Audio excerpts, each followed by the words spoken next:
Samson, the Israelite hero villain. One of the absolute wildest stories in the Bible comes with the judge and champion of Israel named Samson. His story checks off all the excellent story boxes. It's filled with love, hate, revenge, war, adventure, riddles, and much more. For most of my life, I had believed his story was historical. I started realizing much of the Bible wasn't history and carried value in a different way. In this documentary, we will discuss the mythologies which influenced the author of this story in Judges, from ancient Mesopotamia to Greece. We will give you great reasons to understand these stories in a completely different light. Behind the flesh of an Israelite warrior, you just might find the shining sun battling it out with the heavenly bodies. Or you may discover Samson is just another Heracles hero who has been polished to fit his own national context. Let's first give you a brief rundown of the story of Samson from birth to death.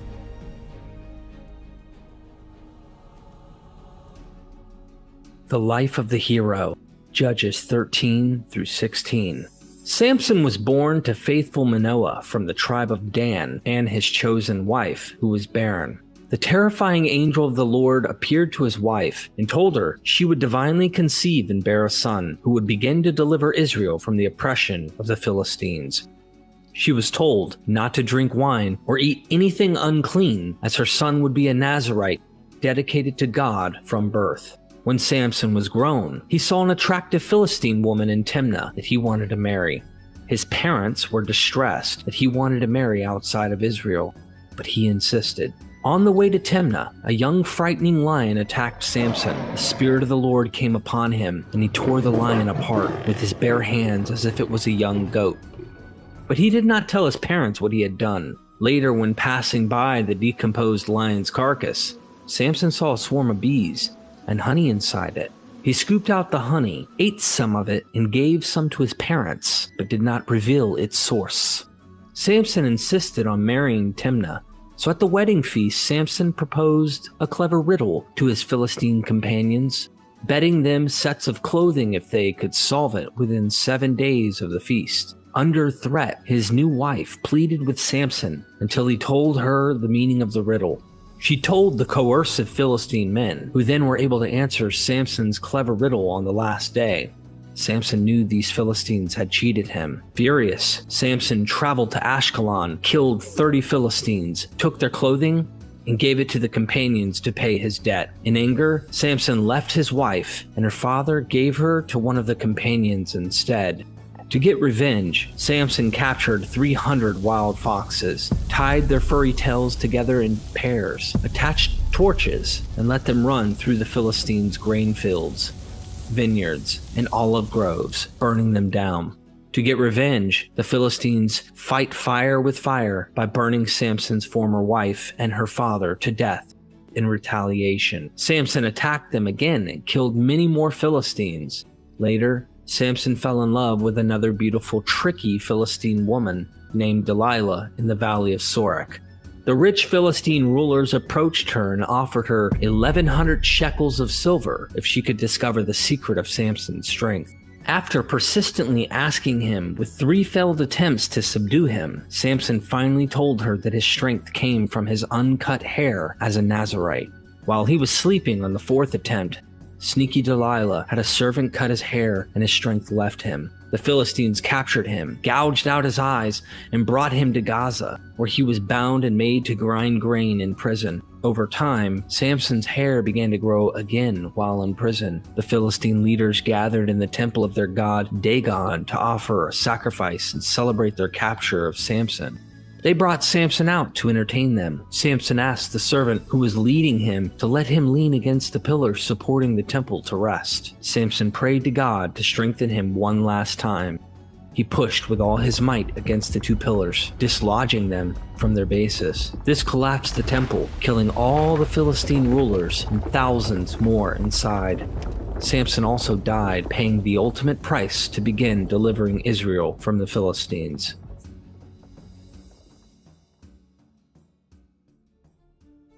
The Strange Biography of Samson, Dr. Yair Zokovich.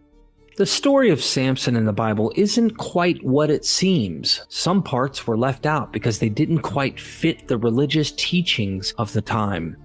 Dr. Yair Zakovich in 2003 explains that originally, Samson might have been seen as the son of a god, like a superhero, but in the Bible, his super strength is said to come from God, as long as he follows certain rules. Even though the story of Samson was very popular, the people who wrote the Bible had to adjust it to fit their beliefs about one God. In this version of the story, Samson isn't always shown in the best light.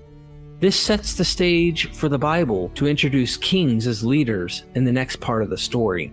Zooming out to an airplane view, the Bible carries a theme of God leading his people instead of a king like the other nations. So God sends prophets to lead his people like Moses and Joshua. But after these two die, and when Israel gets into trouble and cries out to God, he sends a judge. God is kind and forgiving, so every time the people of Israel ask him for help, he sends a leader to rescue them. These leaders, called judges, aren't as great as the earlier prophets, even though there's a pattern in the book of Judges where the people make mistakes, face consequences, ask God for help, and then get rescued. It seems like with each new judge, the quality of leadership goes down a bit. God always provided leaders called judges to help guide the people of Israel. Ehud was one of the first judges we really get to know about, and he was dedicated and faithful. But as we read on, the following judges aren't as steadfast. For example, when the prophetess Deborah asks Barak to rescue the people, he hesitates and says he'll only go if she comes with him. Then there's Gideon, who wants clear signs from God before doing anything. Even after making a big statement about not wanting power for him or his family, Gideon sets up a kind of shrine in his hometown that leads the people astray. His bad choices end up having sad consequences for his family, especially when his own son Abimelech causes a lot of trouble. Things seem to get worse with the next judges. Jephthah, another leader, makes a hasty promise that results in a tragic sacrifice involving his daughter. When faced with a dispute, instead of finding a peaceful solution, he chooses violence and many people die. Then comes Samson, who makes a lot of bad decisions. His actions really make it clear that the people of Israel need a more stable form of leadership. In the book of Judges, end with chaos and confusion, hinting that a king might be the answer. The idea of a monarchy starts to form, leading to the introduction of kings in the next part of the Bible. But even then, things don't get easier between God and his people. When we look back at the leaders of Israel, it's clear that as people made more mistakes, their leaders got worse. Samson stands out as the last and most troubling of these leaders. After him, the biggest change happens. They get a king. Here's how Samson is different from other leaders in the book of Judges. Length of story. Samson's story takes up a lot more space than the other judges. His tale is 4 chapters long, making up about a fifth of the entire book. Super strength. Samson's physical dimensions are those of a giant. Although this is indicated only by way of the description of his carrying the gates of Gaza, Judges 16:1-3, only a giant would be capable of such a feat. Grasping the 2 gateposts and the gate as observed by the rabbis. R. Simeon, the pious, said, Samson's shoulders measured 60 cubits, as it is said, but Samson lay in bed only till midnight. At midnight he got up, grasped the doors of the town gate, together with the 2 gateposts, and pulled them out along with the bar. He placed them on his shoulders, and there is a tradition that the gates of Gaza are not less than 60 cubits in width. Lone warrior. Unlike other leaders, Samson didn't lead an army. He faced his enemies by himself. There were even times when his own people wanted to hand him over to the enemy. Personal battles. Samson's fights weren't about defending his tribe or people. His battles were more personal and often linked to his love life. Multiple battles. While other judges had one big battle and then peace, Samson was constantly fighting throughout his story. Full life story. Samson is unique because we get to know about his whole life, from birth to death. The other judges don't get such detailed coverage. Dr. Yerzukovich expresses it this way. This singular figure invites our wonderment. How did these stories of sexual passions and scandals find their way into the history of God's redemption of Israel? What changes did the stories undergo before being allowed into the holy book? Indeed, the incorporation of the Samson stories into the chronicles of God's deliverance of Israel is perplexing, and not only because the hero seems so alien to the spirit of the Bible. Many of the details in the Samson stories are similar to those in mythological traditions, though the monotheistic worldview does not readily accommodate such mythologies. Accordingly, the stories underwent a process of demythologization before they could be included in the Holy Scriptures. Stories were disentangled from their mythological origins and made to conform to a monotheistic belief system. The rejection of the myth is accomplished surreptitiously using what I call covert polemics. In the very telling of the tale, the storyteller rejects the story's mythological underpinnings and transforms it into a new written version. We will examine and follow these covert polemics as they function in the story of Samson's birth. This is also the place to mention another relevant term, literary archaeology. This refers to the unearthing of traditions which, having been deemed inadmissible by the Bible's writers, nonetheless continued their lives in the world of oral literature until, in the post-biblical period, when the ideas and beliefs they conveyed were no longer viewed as threatening, they were written down, as opposed to the classic archaeologist who digs deeper and deeper in order to reveal more ancient strata. The literary archaeologist may in fact find more archaic layers of a story in later texts from the Second Temple period, apocryphal books, Jewish Hellenistic texts, rabbinic literature, and so on. I totally agree with the sentiment that the authors of the Bible are demythologizing, and I see this in several other places throughout the primary history of the Bible. One thing I love about his approach is the literary archaeology. This suggests that certain stories of these Bible characters were floating around before, during, and after the biblical version or final redactor put their final touches on this text. He suggests that many of the traditions we find in other texts, including comments by rabbis, can often be from traditions which predate the biblical stories we read about today. This demythologizing seems to be a rather late action on the author's part, it would seem. This is where Dr. Yerzukovich highlights Samson's birth narrative, pointing to its mythical origins. A son of God. Samson's birth story from chapter 13 in Judges starts off similar to other stories in the Bible, where women who couldn't have kids end up having a son. Think of women like Sarah, Rebecca, and Rachel. Samson's story is unique even among these. When you compare it to the New Testament stories about Jesus' birth, you'll see what I mean.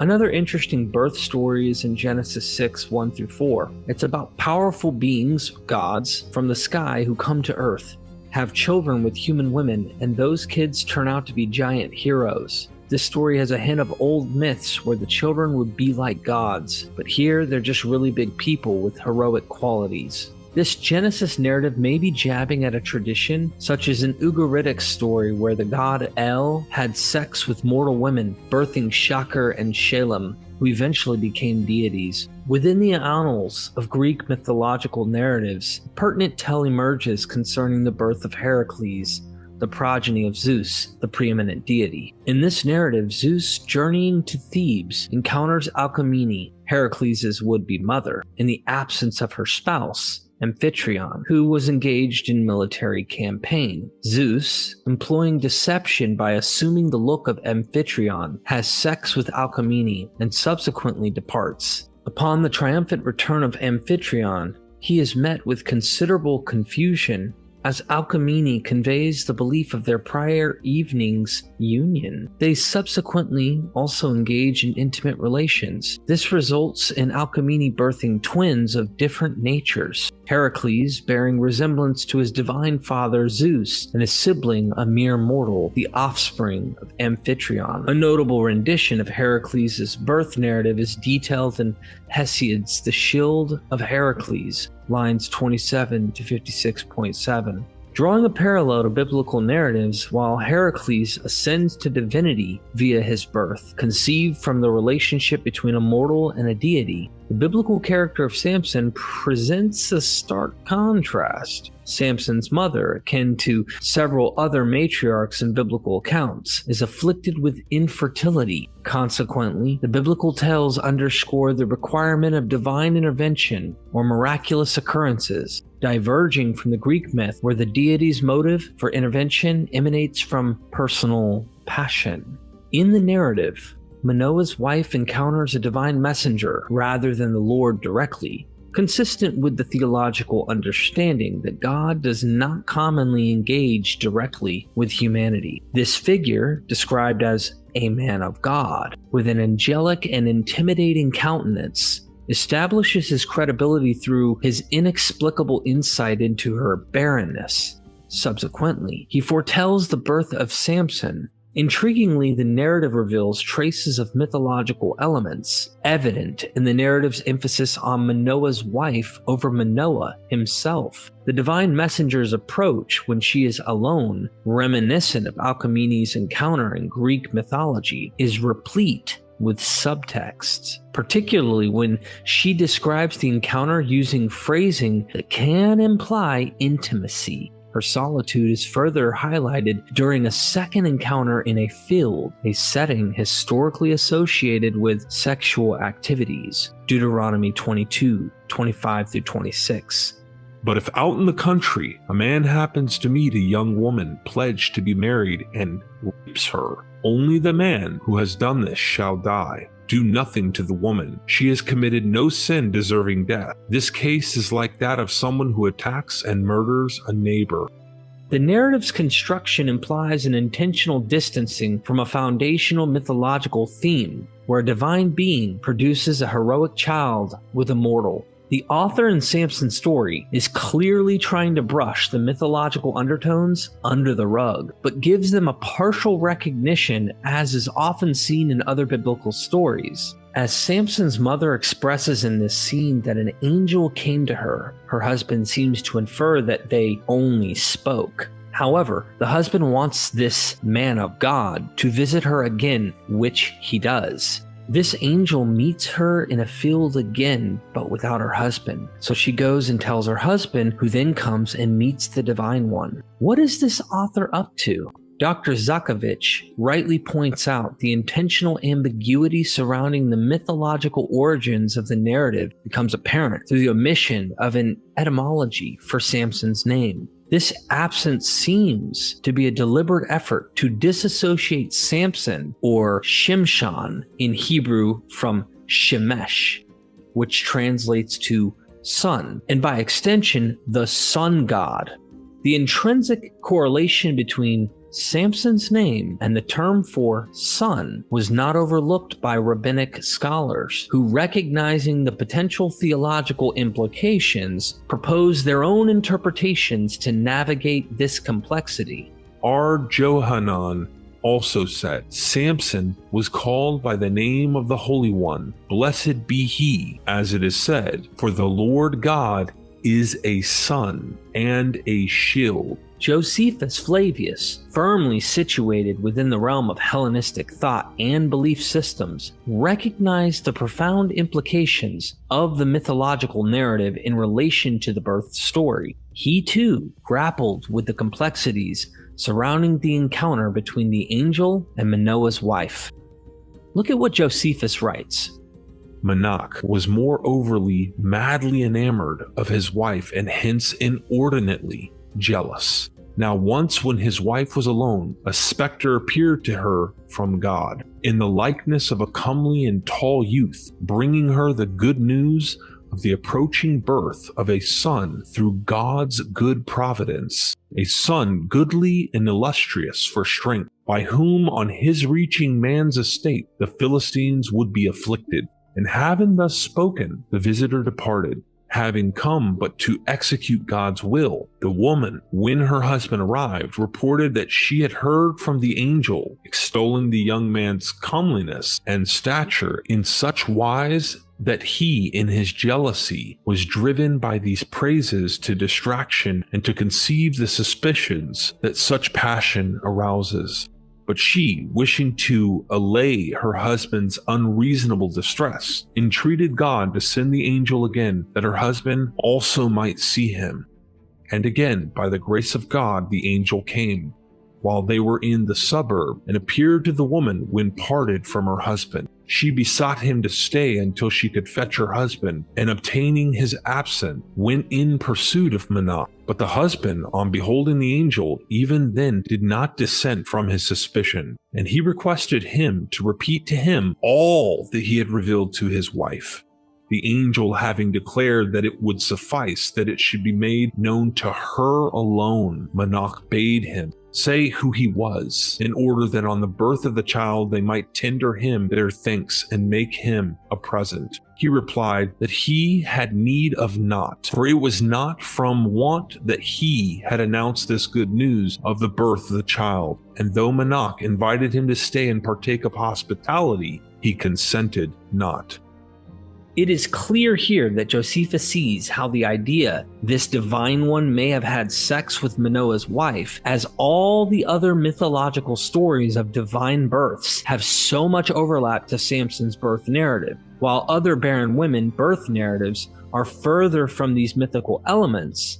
The story Rachel's miraculous conception deserves our attention. Now God remembered Rachel, God heeded her and opened her womb. Within this narrative, we can discern a phrase that might harken back to its original intention, suggesting the divine opening of the womb as a literal interaction between the deity and the woman. While the Hebrew Bible deviates from such a mythical archetype, it reemerges in a more nuanced form in the New Testament. In the Gospel of Matthew, the narrative of Mary, who was not barren, parallels that of Heracles' mother. It notes when his mother, Mary, had been betrothed to Joseph, before they came together, she was found to be with child from the Holy Spirit.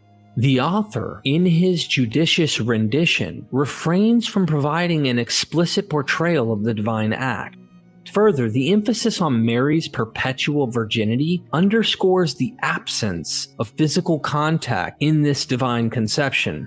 Is this perpetual virginity concept a theological reaction, hiding the implications of how people would have understood this in the comic mythic genre? I believe so. The Bible author clearly tried to conceal Samson's divine birth as well as his size. He carried massive city gates on his shoulders. They also make sure to emphasize that Samson's strength is completely reliant on God giving it to him. This ongoing motif seems to spin away from the other demigod strong heroes like Gilgamesh, Melqart, Heracles, etc.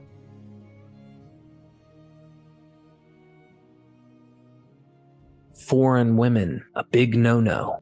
Later in his story, Samson falls head over heels for another woman, Delilah, who eventually leads to his downfall. If you look closely, there are a lot of parallels between Samson's story with Delilah and his earlier relationship with a woman from Timnah. In both tales, the Philistines cunningly used the woman Samson loves to figure out his secrets. With the Timnah woman, they wanted the answer to his tricky riddle, and with Delilah, they aimed to find out the source of his incredible strength. Both women, after lots of pestering, finally get Samson to spill the beans, and although these secrets lead to trouble for Samson, he also manages to give the Philistines a run for their money each time. Even when things look bleak, he ends up taking a lot of Philistines down with him, especially when they have him captured. And in both stories, when things get really tough, Samson turns to God for help. Interestingly, both tales share some similar wording and style too. Number 1, the words of the Philistines to the women. Coax your husband, Judges 14:15. Coax him. 16:5. 2. The words of the woman to Samson as each tries to persuade him to reveal his secrets. You really hate me. You don't love me. Judges 14:6. How can you say you love me? Judges 16:15. Number 3. The particular manner of the woman's persuasion. She nagged him so. Judges 14:7. After she nagged him. Judges 16:6. Number 4. At Lehi, the Philistines bound Samson with 2 new ropes. Judges 15:13. Delilah ties Samson up with new ropes. Judges 16:11-12. Number 5. At Lehi, the ropes loosened like flax that catches fire. Judges 15:14. With Delilah, as a strand of tow comes apart at the touch of fire. Judges 16:9. Samson's story was most likely written by one author, and the warning of going after foreign women is evident. In Samson's adventures, even though a lot of action revolves around women, there's very little about romance or intimacy. The writers of these ancient texts often downplayed or hinted at such matters, especially in holy books. It's almost as if the original, juicier details got edited out, leaving just the essential parts of the story for the scriptures. For some context, consider these other stories from the same time. 1. Jael. A woman manages to defeat Sisera, a mighty warrior, not once, but twice. Check out Judges 4:17-21 and Judges 5:24-27. 2. Queen Esther uses her charm to expose the wicked Haman during a fancy dinner party, especially in Esther 7, verse 8. Number 3. Then there's Judith, who deceives an Assyrian general named Holofernes. Just when he thinks she's into him, she turns the tables. Read Judith 10-13. And 4. Don't forget Proverbs 7:6-27, where a mysterious foreign woman lures a young man into danger with promises of love. Each of these tales, like Samson's, has hints of allure and danger intertwined. It's fascinating how ancient writers often use the theme of attraction to drive their narratives forward. Josephus mentions that Delilah got Samson drunk before tying him up. This part isn't in the original Bible story from Judges 16, probably because Samson wasn't supposed to drink due to his religious vows. Only cutting his hair broke his strength. There are other stories with a similar theme. In one, Sisera is thirsty, asks for water, but gets milk. Some believe this milk had deeper meanings, or that it was used to get him drunk. In another tale, Holofernes drinks so much wine that he passes out, making it easier for him to be defeated. In the story of Esther, the plot against Haman unfolds at a wine party. As for Samson and Delilah, the Bible doesn't specifically say they were intimate. It only mentions that she made him fall asleep on her lap. But some scholars think there's a hidden meaning, suggesting there might have been more to their relationship. What does "and she pressed him" mean? R. Isaac of the school of archenemies said, "At the time of consumption, she detached herself from him." In the narrative of Jael and Sisera, particularly in its poetic form, there are evident hints at sexual undertones. Between her legs, he sank, Kara, lay, Nephal, outstretched, Shakaf. Between her legs, he sank, Kara, lay, Nephal, still. Where he sank, Kara, there he lay, Nephal, destroyed. Judges 5:27. The phrasing "between her legs" is a rare occurrence in the biblical texts, appearing only in this context and in Deuteronomy 28:57, where it unmistakably refers to childbirth, the afterbirth that issues from between her legs. This sexual innuendo within the poetic lines was also identified by the rabbis. Between her legs, this language is understood euphemistically. R. Johanan commented, "The debauched Sisera had engaged in intimate relations 7 times that day. As it is stated, between her legs he sunk, he fell, he lay at her feet, he sunk, he fell, where he sunk, there he fell down dead." In Delilah's ultimate endeavor to discern Samson's source of strength, the narrative clearly notes that she induces him into a slumber. This state of sleep facilitates Delilah's ability to encapsulate Samson and deprive him of his formidable might. The description that she puts him to sleep on her knees, as the Septuagint version suggests, between her knees, evokes a parallel with the phrase between her legs from Judges 5:27. Nevertheless, the narrative in question remains reticent, refraining from insinuating that this restful state was a consequence of intoxication or intimate relations. The story of Samson in the book of Judges has been toned down quite a bit. Originally, he was seen as this mythological hero, like the son of a god, but the final version we see in the Bible presents him as a normal man who just gets his strength from God as long as he follows certain rules. The story was too popular to leave out, but it was adjusted to fit the beliefs of the time. In this version, Samson isn't really shown in the best light and is actually seen as one of the least ideal leaders, making way for the idea that maybe having a king would be better. Samson and Mythical Parallels, 1907, Paul Karras. As I ventured into making this documentary, I wanted to get the latest cutting-edge scholarship on Samson, which prompted our previous sections with Dr. Yair Zelkovich, who mainly shows the clear editorial scrub on this mythological story.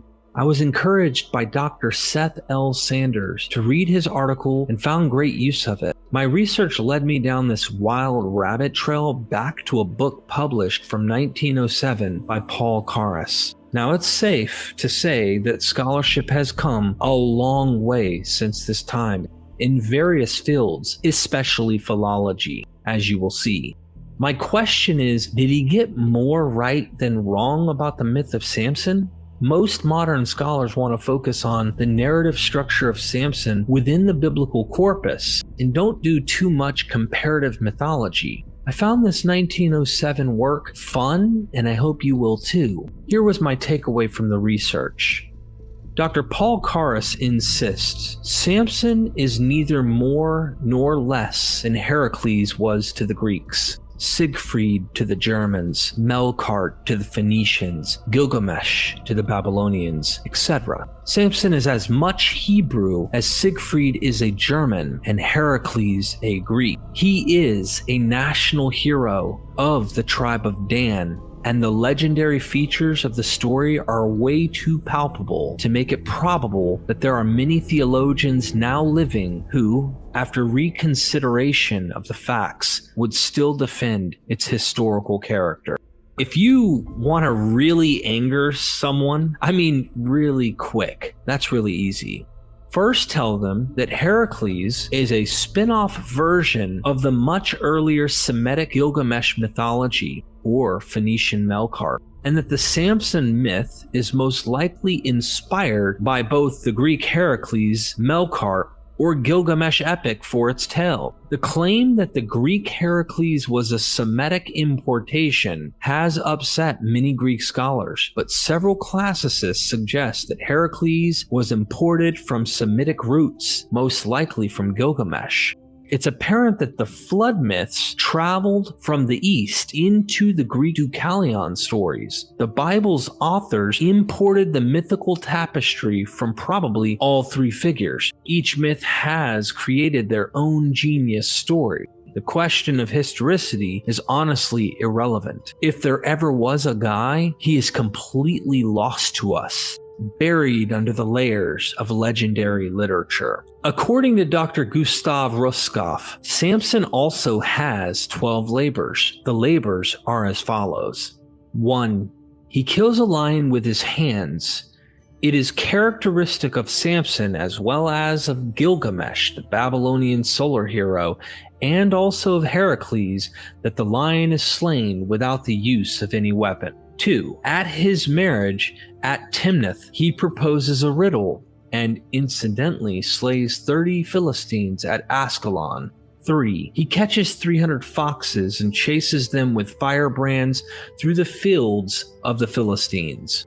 4. The Philistines burn his wife and father-in-law's whole family, which induces him to make a great slaughter among them, whereupon he flees into the mountains of Judah and hides in the cleft of the cliff Etam. 5. Samson is bound by the men of Judah and delivered to the Philistines, who take him to Lehi, but the ropes on his arms become like flax that has caught fire. 6. Samson picks up the jawbone of an ass and kills multitudes of his enemies. 7. Being overcome with thirst, he prays for God, and a spring breaks forth from the ass's jawbone. 8. When visiting a woman at Gaza, he escapes the ambush of the Philistines by rising at midnight and carrying with him the 2 doors of the city gate, which he plants upon the hill which is in the front of Hebron. 9. Now he became entangled with Delilah. The treacherous woman bound him with 7 new bowstrings, but when the Philistines came upon him, he snapped the bowstrings as a strand of tow snaps at the breath of fire. 10. Delilah bound him with 7 new ropes, but he snapped the ropes off from his arms like thread.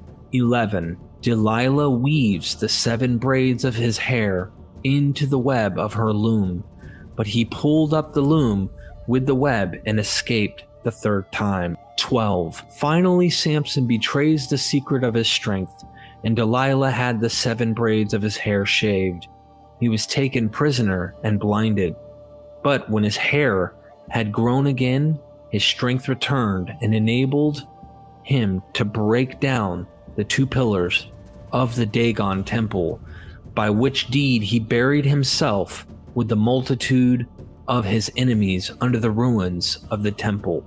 Dr. Karas does not make a big deal about Samson having 12 adventures, similar to Heracles' 12 tasks, or the year's 12 months. But he says it's pretty interesting that Raskov, the guy most people trust about the realness of the Samson story, is the one suggesting it. The lion, the bee, and Samson's riddle. In the story of Samson, there's a curious bit about a lion, which stands as a symbol for the sun's heat, and by extension, the sun god. The same sun god is known for taming this heat, earning him the title of the lion's conqueror. Now here's the puzzling part. Samson speaks of finding honey inside a lion, but here's the catch. Bees don't make homes in dead animals. This tells us that the original story might have been mixed up over time. Samson's riddle goes something like this. Out of the eater comes something to eat, and out of the sour one comes something sweet. The answer to which he gives is, what is sweeter than honey, and what is more sour than a lion? The riddle doesn't quite fit together if you take it at face value, but imagine if folks back then knew a link between bees and lions that we don't think about now. There's an old Mithraic artifact showing a lion with a bee in its mouth, suggesting that bees might make honey when the sun is in the Leo Zodiac. So the riddle could be asking, when do you find honey in a lion? With the answer being when the sun god defeats the lion. This leads us to, out of the eater comes something to eat, and out of the sour one comes something sweet. Something along the line, this clever meaning seems to have been lost in the telling of Samson's story, maybe because folks wanted to keep out old myths and legends.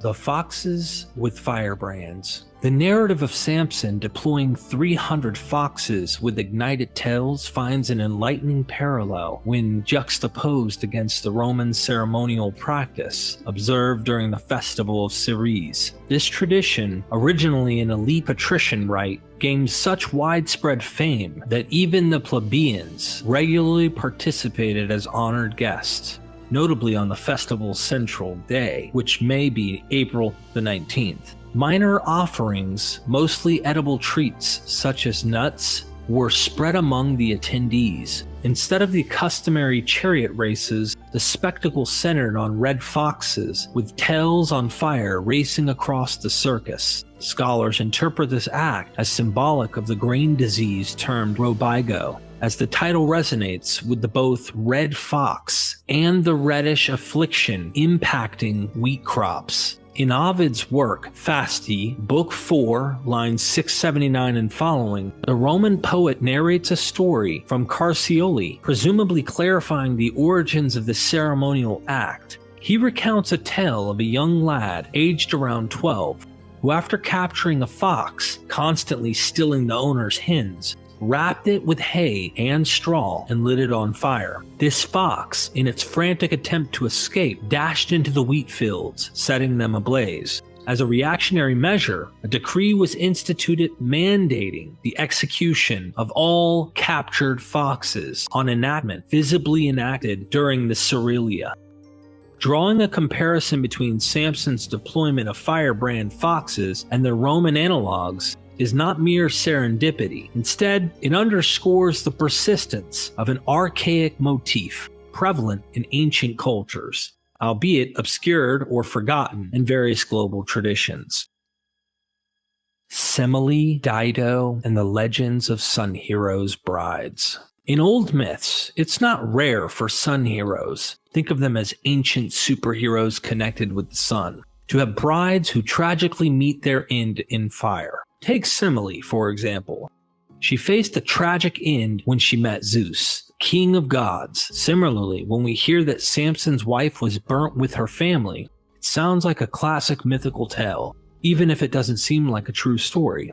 Speaking of sun heroes, Aeneas is another big name. He's not just famous because he's the son of Venus, the goddess of love, or because he traveled the world, or even because he took a trip to the underworld. One of his dramatic love stories also hints at his sun hero status. He fell head over heels for Dido, the queen of Carthage, but due to godly orders, he had to leave her. Heartbroken, Dido chose to end her life by setting herself on fire, becoming a tragic symbol of lost love. Now, the story of Dido, as told by the poet Virgil, is a bit different from earlier versions. Some ancient records suggest that Dido actually sacrificed herself for another guy, her husband Sicarbus. And guess what? This tale is tied back to other gods and goddesses, hinting that Dido might have connections to the goddess Tanith. Plus, the name Sicarbus has some ancient meanings that connect to words like commemoration.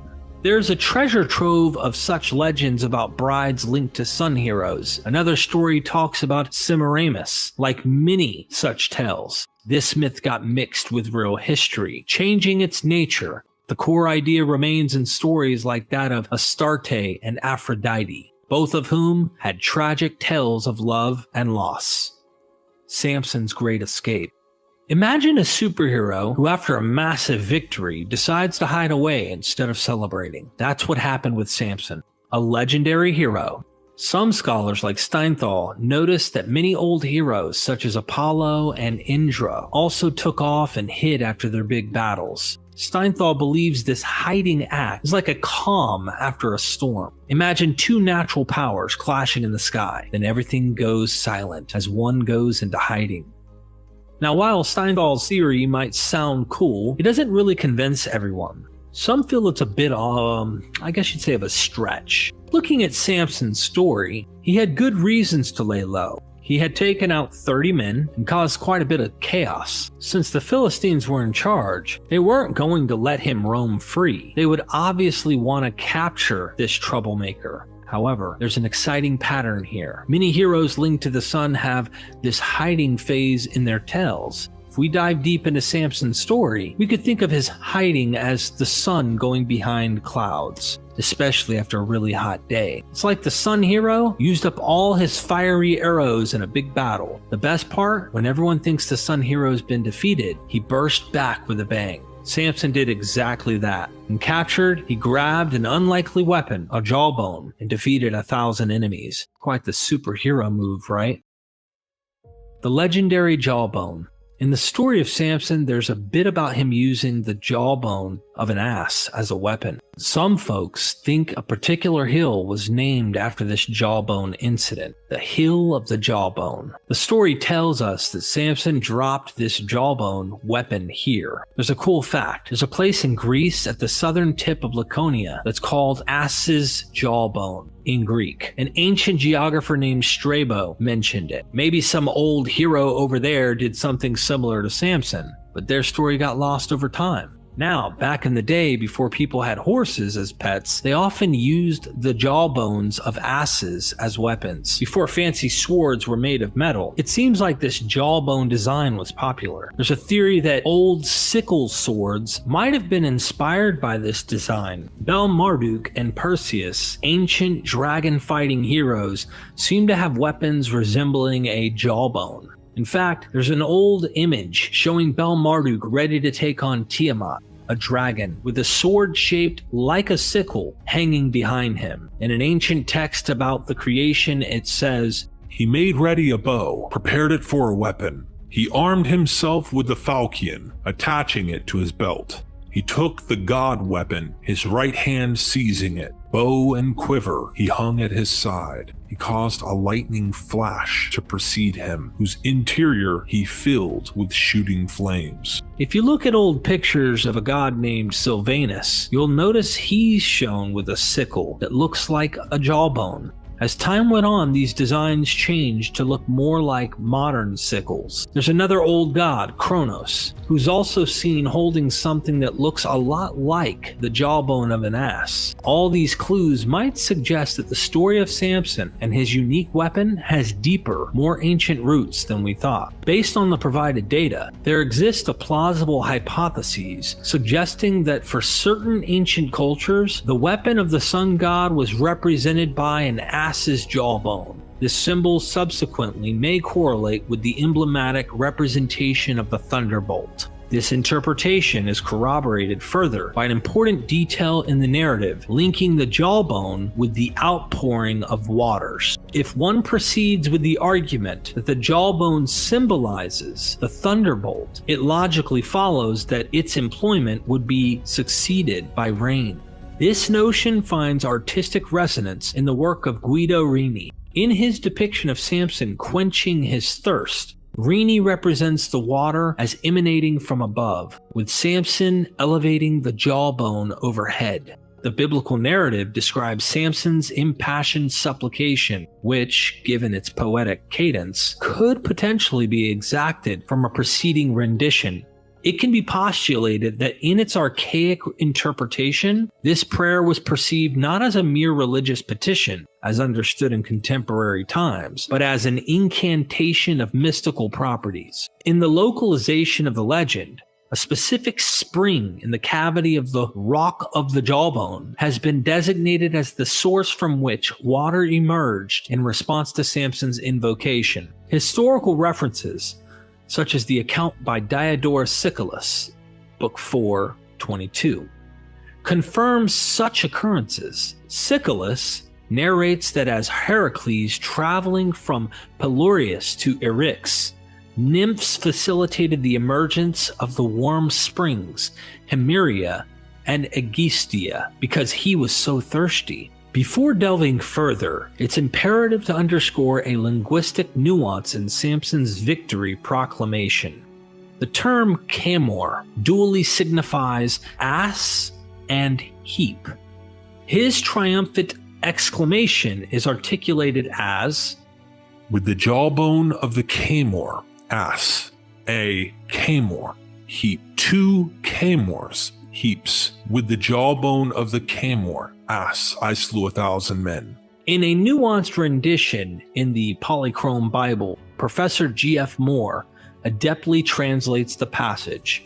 "With the jawbone of an ass, I assailed my assailants. With the jawbone of an ass have I slain 1,000 men." Additionally, the well is denoted as in Hekor, signifying the spring of the crier. Interestingly, this term also pertains to the patridge and, by extension, to the ass.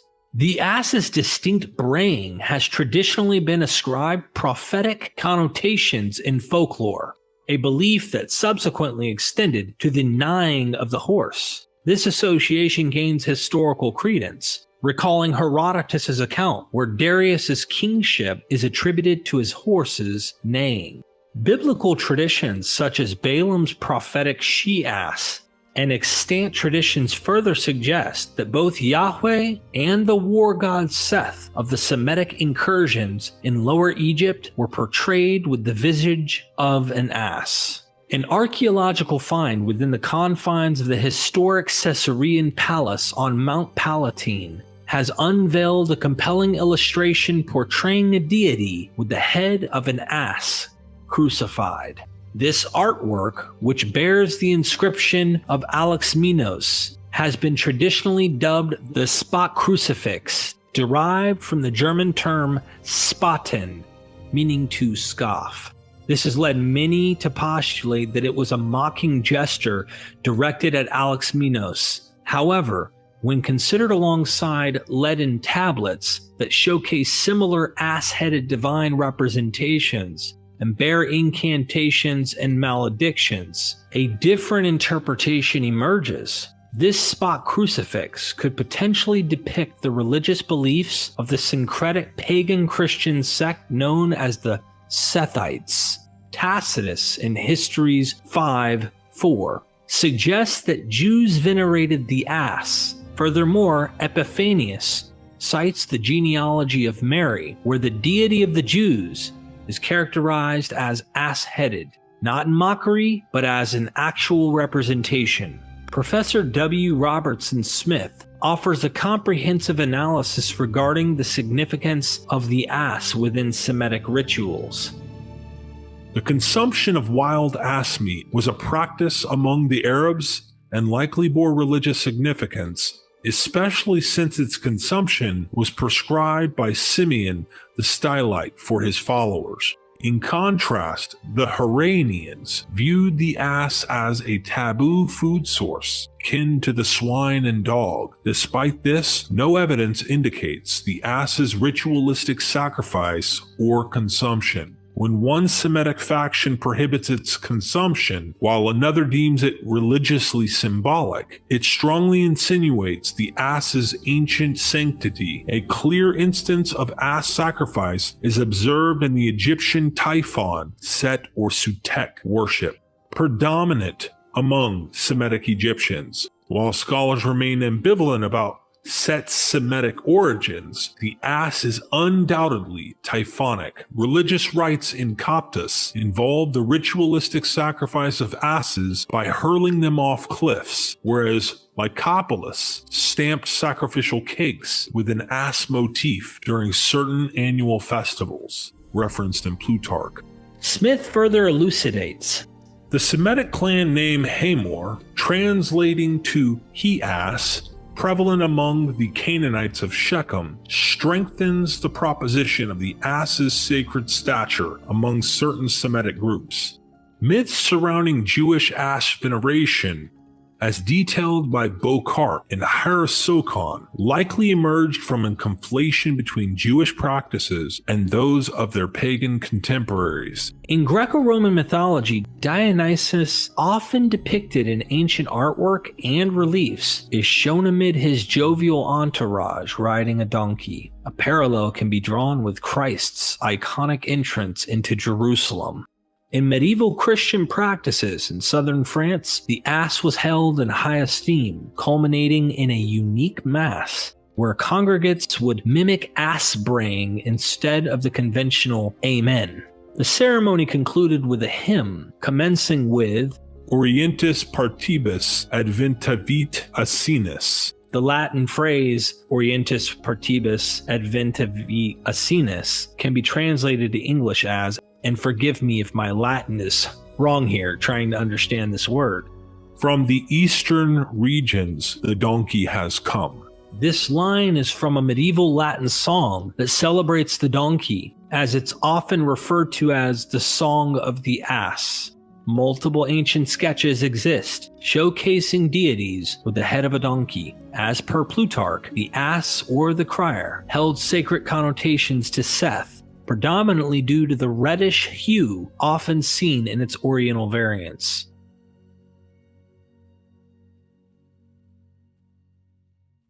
The Gates of Gaza. Ancient Babylonian cosmology posits that the sun god begins his daily traverse into the inhabited realm via two monumental pillars. This concept is deeply embedded in the archaeological traditions of Semitic temples. Remarkably, when the Jerusalem temple incorporated these two emblematic brazen pillars, though their original significance seems to have been obscured or forgotten in subsequent eras, maritime Phoenician culture, familiar with the geographical landscapes of their voyages, naturally perceived the two prominent rock formations at the Strait of Gibraltar as these sacred pillars. They viewed them as the symbolic gates through which Melqart, their deity, ventured as he embarked on his nocturnal journey to the underworld. It is Diodorus who provides historical commentary on this notion, stating in his writings that Heracles put up the two mountains at the end of the Mediterranean, which have accordingly been called after him the Pillars of Hercules. This nomenclature persisted until the era of Tariq. One might ponder the apparent geographical incongruence. How could pillars identified in the Eastern world also be replicated in the West, and vice versa? The interpretive resolution to this lies in the nightly transit of the sun god, who, according to mythological beliefs, transport these pillars between the two locations. In light of this mythic framework, Samson's seemingly inexplicable act takes on a profound dimension, being best understood not as a mere whimsical act, but as a manifestation of ancient mythological narratives. The solar mythology of Delilah's web. The narrative which illustrates how Samson was restrained in his subsequent liberation as though by a fervent blaze can be interpreted as elements of a solar myth.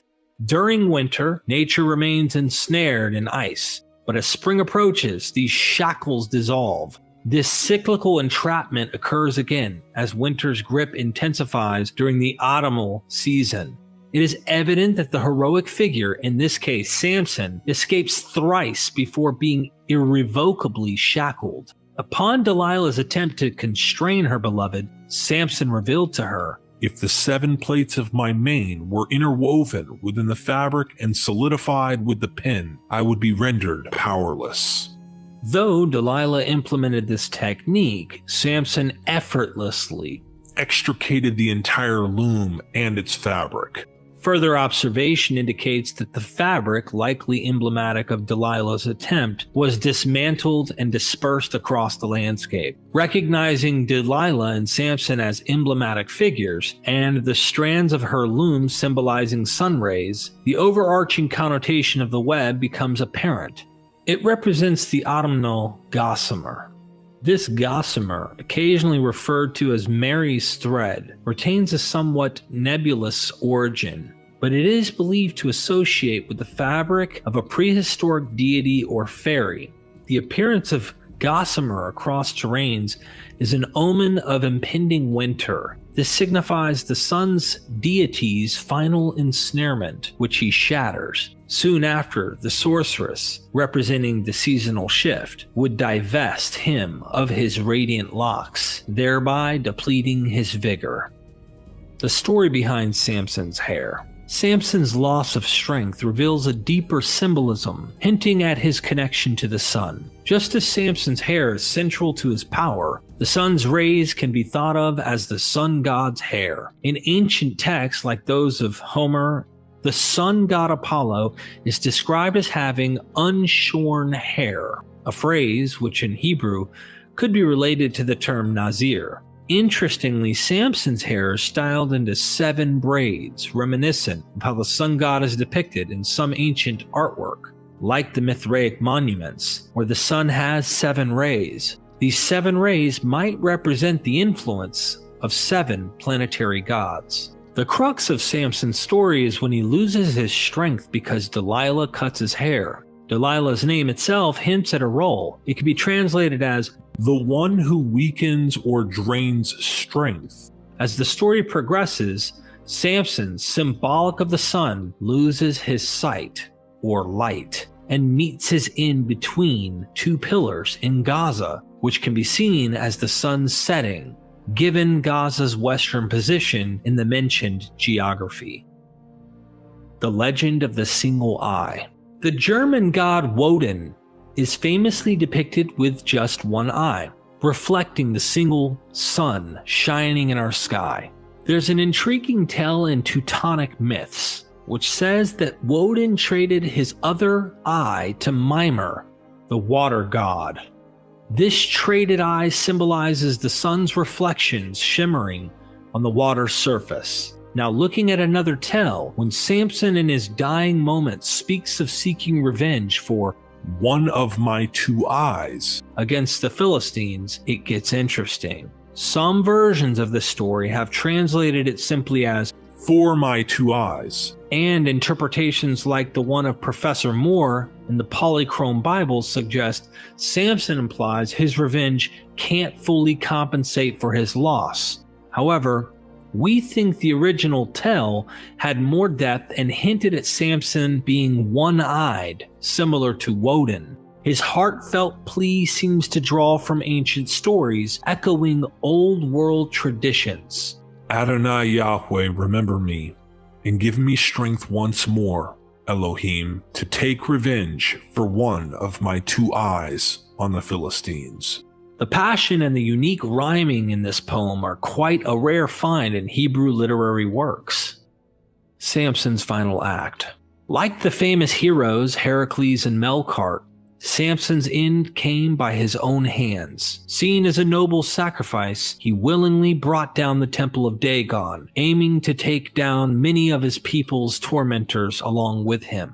Aware that the building was crowned with Philistine leaders, with just the rooftop holding 3,000 individuals, his actions implied a significant blow to the Philistines' power. While this act didn't entirely free the Israelites, it certainly weakened the Philistines' grip on them, fulfilling the prophecy that Samson would start the liberation of Israel from the Philistines. Mythical traits of Samson. The Samson myth in the Old Testament seems to be a remnant of ancient pagan traditions, giving its stark contrast to the dominant Puritan tone of later Judaism. While the biblical narrative is usually refined and moral, the story of Samson, full of humor and mischief, deviates. Its inclusion in the canon might be due to its popularity among the Israelites and its religious undertones. Indications suggest it emerged among herdsmen opposing local farmers and authorities. Despite its sometimes crude style and weak puns, its depiction of Yahweh as an unpredictable force, activated by external factors like Samson's hair, is reminiscent of pagan lore. This portrayal of the deity as a fickle force akin to the genie or Aladdin contrasts with the typical representation of Yahweh in a monotheistic context. The story's pagan undertones are unmistakable. The numerical significance of 7, 30, and 12 in ancient texts. The inclination toward mathematical interpretations, highly prevalent in Babylon, was not as evident among the ancient Hebrews. It is thus particularly intriguing to observe the preservation of figures such as 30, representative of the monthly days, and 7, signifying the weekly days, recurring within our narratives. For instance, 30 companions accompany Samson to his nuptials, and the same number appears as the stake for his riddle and corresponds to the Philistines he defeats at Ascalon. Moreover, Delilah employs 7 bowstrings to bind Samson, and his hair is fashioned into 7 braids. Roscoff's categorization of Samson's adventures into a set of 12 is of interest, yet its deliberate intention may be questionable, rendering it too ambiguous to be utilized as a foundational argument. The numerical value of 12 holds widespread significance in Eastern traditions. Numerous instances can be observed, such as the 12 tribes of Israel. Even though tribe names vary occasionally, with the tribe of Dan occasionally substituted. The list extends to 12 prophets, Christ's 12 disciples, the Zodiac's 12 segments, and the division of a day into 12 distinct periods. The reverence for the number 12 can be attributed in part to its mathematical versatility, being divisible by 2, 3, and 4. Moreover, it aligns with the 12 months of the annual cycle, leading to the conceptualization of the year's events as 12 expeditions of a celestial protagonist. Yet as narratives disseminate, their inherent meanings often become obscured. Consequently, tales like those of Heracles no longer mirror the sun's annual journey, but transform into loosely linked episodes of bravery and prowess. The same evolution is evident in Samson's narrative, where potential real-life events and local influences intermingle with the primary myth, causing it to transition from a pure mythological narrative to a saga or legend.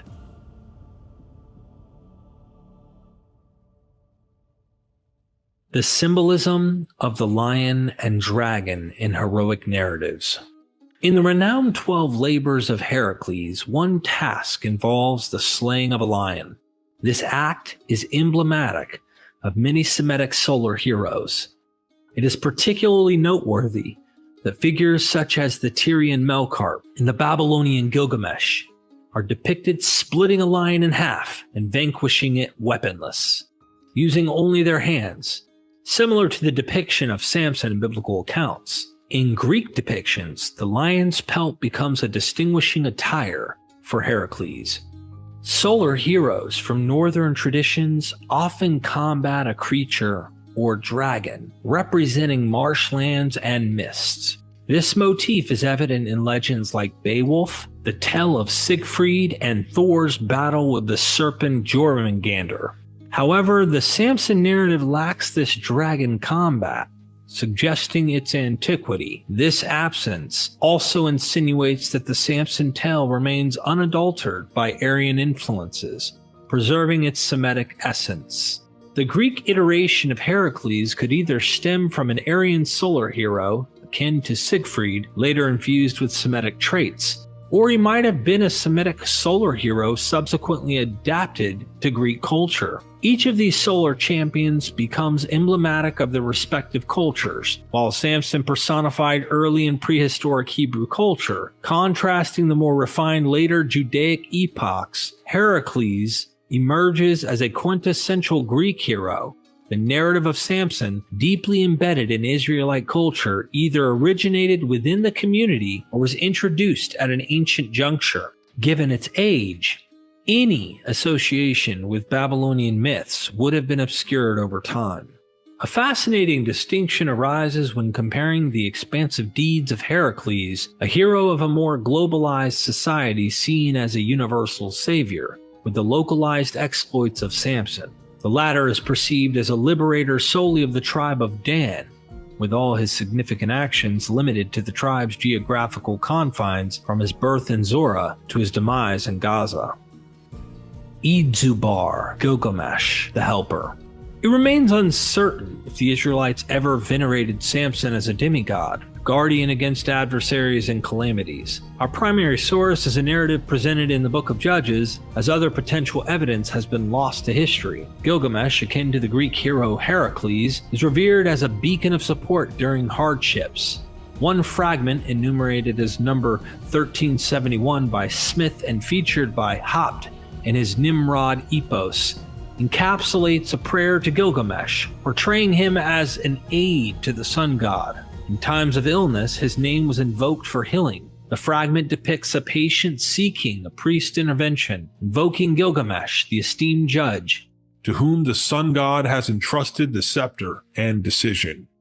The text then includes a partial hymn honoring Gilgamesh, with the priest later reciting, O Gilgamesh, potent ruler, adjudicator of terrestrial spirits, eminent chief, prime overseer of humanity, surveyor of the world's regions, guardian of the earth, commander of terrestrial affairs, judicator with divine insight, traversing the earth, advancing towards justice. Your dominion remains steadfast. Your edict is unchallenged. You summon, rule, arbitrate, and discern. The sun god bestows upon you the scepter and judgment. Royalty and leaders revere you. Monitoring their edicts, you finalize their solutions. I am, offspring of, follower of, and illness plagues me, and I seek atonement. I beseech your wisdom to resolve my plight. Deliberate upon my case. Extract the malady. Triumph over the affliction. Combat the ailment that wreaks havoc within me. Subsequently, the priest assures the patient of the deity's compassion, hinting at a purification ritual or sacrament intended for the patient's recuperation. This fragment attests to Gilgamesh's deification, mirroring the trajectory of Heracles. Both are deemed judges and partners of the primary protector of righteousness, the sun god Shamash. The parallels between Heracles and Gilgamesh are widely accepted. Gilgamesh is often equated with Nimrod. It's plausible that features of the Gilgamesh narrative influenced the biblical Nimrod. Both are depicted as preeminent hunters, with their kingdoms rooted in Babel and Erech and Akkad and Calneh in Shinar. The moniker Nimrod might signify bright light. Gilgamesh's name resonates with Mithras, a deity in Mazdaism, bearing resemblances to Christianity's Christ. Mithras, translated to splendor, with numerous aspects of Mithraistic lore, suggesting his representation as the sun and the blessings associated with it. Both the Gilgamesh epic and the Heracles myth grapple with the concept of immortality. While Gilgamesh appears to fall short in his quest for eternity, the subject remains central to the narrative. Conversely, Heracles surpasses all challenges, eventually ascending to Olympus, integrating into the realm of heavenly gods. The Zodiac's influence on the Gilgamesh tale. Ever wondered why the ancient tale of Gilgamesh has 12 parts? Many experts believe that the story mirrors the sun's journey through the 12 zodiac signs. In an old Assyrian document, Professor Sayce translated the month names of that time into English. Each month was linked to a zodiac sign and its associated symbol. For March, it's the sacrifice of righteousness. April has the propitious bull, and so on until February's sowing of seed. Occasionally, an extra month, the dark month of sowing, was added every 6 years. Now let's break down the Gilgamesh story. In the part, Gilgamesh is shown as a king, which is often compared to a ram in old texts. This fits the zodiac sign of Aries for March.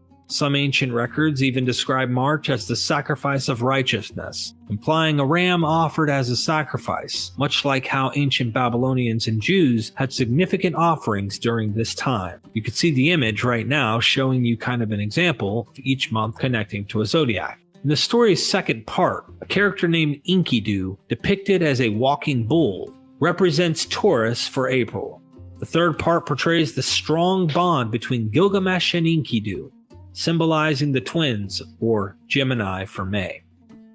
The adventure continues with events in the story aligning with the zodiac signs of the months, from the Virgo representation in Gilgamesh's interactions with the goddess Ishtar to a scorpion man in November hinting at Sagittarius. Aquarius, for January, stands out. An old text speaks of a god lingering in the constellation of Gula. This zodiac sign often represents water, the images of a person pouring water or just a container. Interestingly, in the 11th part of the Gilgamesh story, there's a great flood narrated by Utnapishtim, who is akin to Noah from the Bible. But the story doesn't just end with a flood. Gilgamesh continues his quest, seeking wisdom about life and death, mirroring age-old beliefs about the afterlife. While some tablets of this epic are fragmented, making the full interpretation a bit tricky, the parallels between the story and the zodiac cycle are fascinating.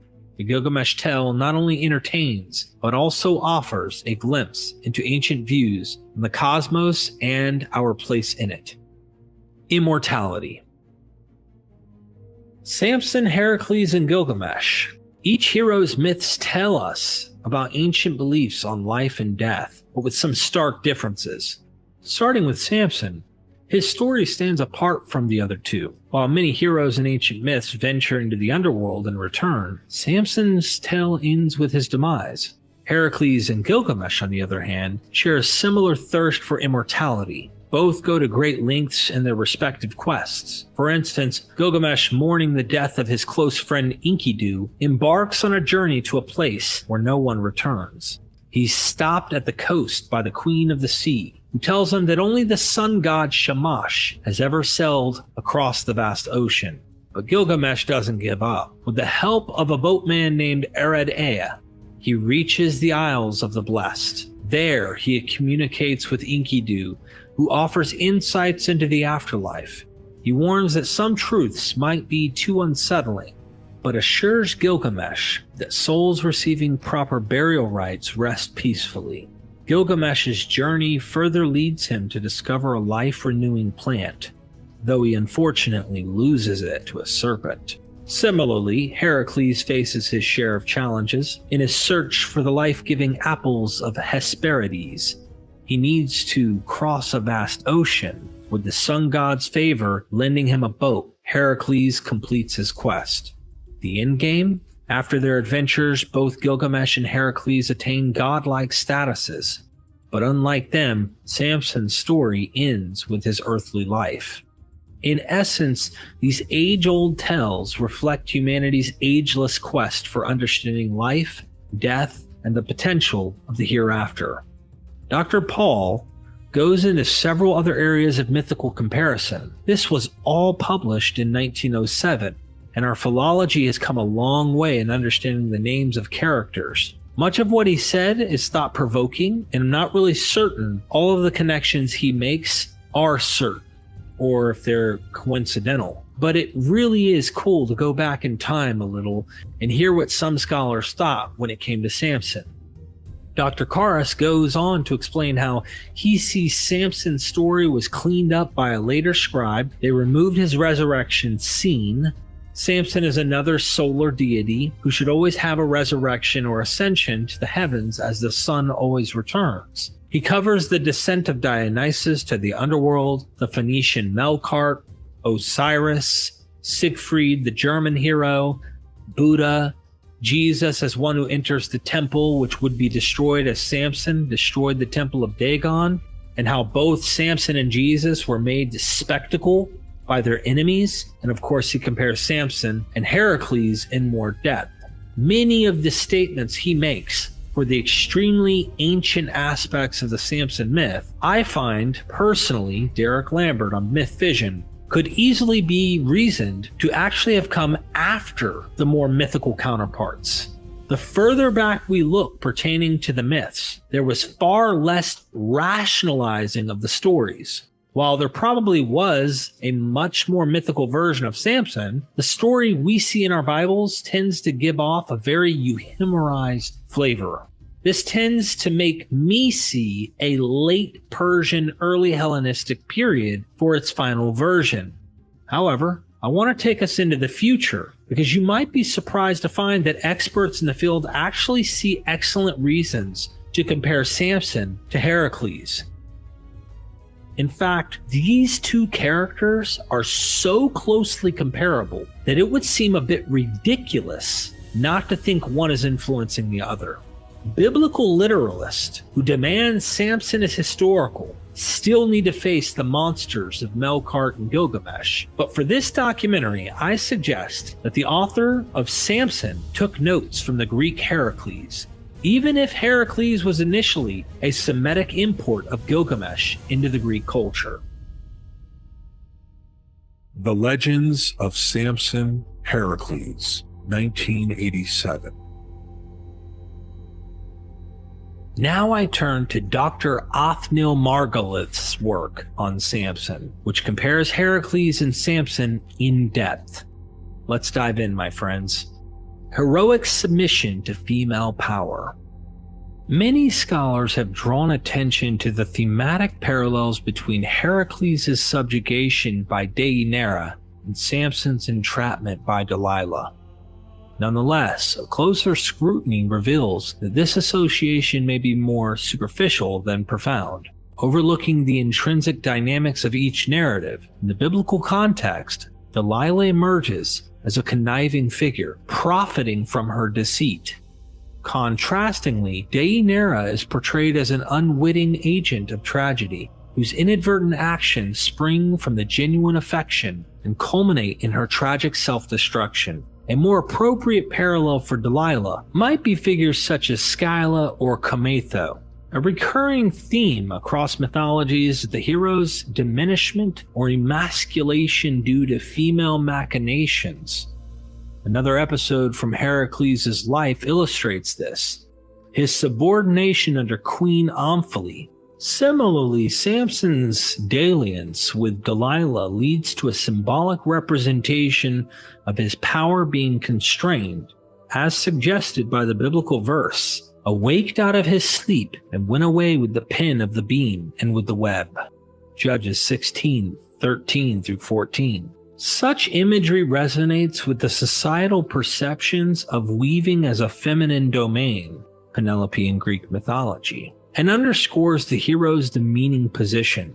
This is further intensified by the Deuteronomistic injunction against men donning female attire, Deuteronomy 22:5. Analyzing the biblical narrative, one encounters inconsistencies. Samson recurrently finds himself in compromising positions, oblivious to the lurking Philistines. Given the spatial limitations of dwelling from the era, as deduced from archaeological excavations, typically 2 rooms measuring approximately 9 by 12 feet, Samson's repetitive oversight seems implausible. The narrative reaches its crescendo with Samson's hair, the source of his strength, being cut while he rests on Delilah's lap. A comparable scenario unfolds in Greek mythology. Heracles, under the influence of Queen Omphale, is depicted in a subjugated role, engaging in traditionally feminine tasks, only to later break free from this enchantment. A consistent motif in both narratives is the hero's ability to effortlessly break physical restraints. In the biblical account, Samson, though bound, breaks free and proceeds to vanquish a multitude, as evidenced in Judges 15:13-15. A parallel can be drawn with Heracles, who, when ensnared by Pharaoh's minions and led to be sacrificed, overpowers them in a display of his unparalleled strength. This is noted in Apollodorus. The mighty club. Samson in biblical lore utilizes a seemingly rudimentary weapon, an ass's jawbone he randomly finds on a mountain peak, Judges 15:9-6.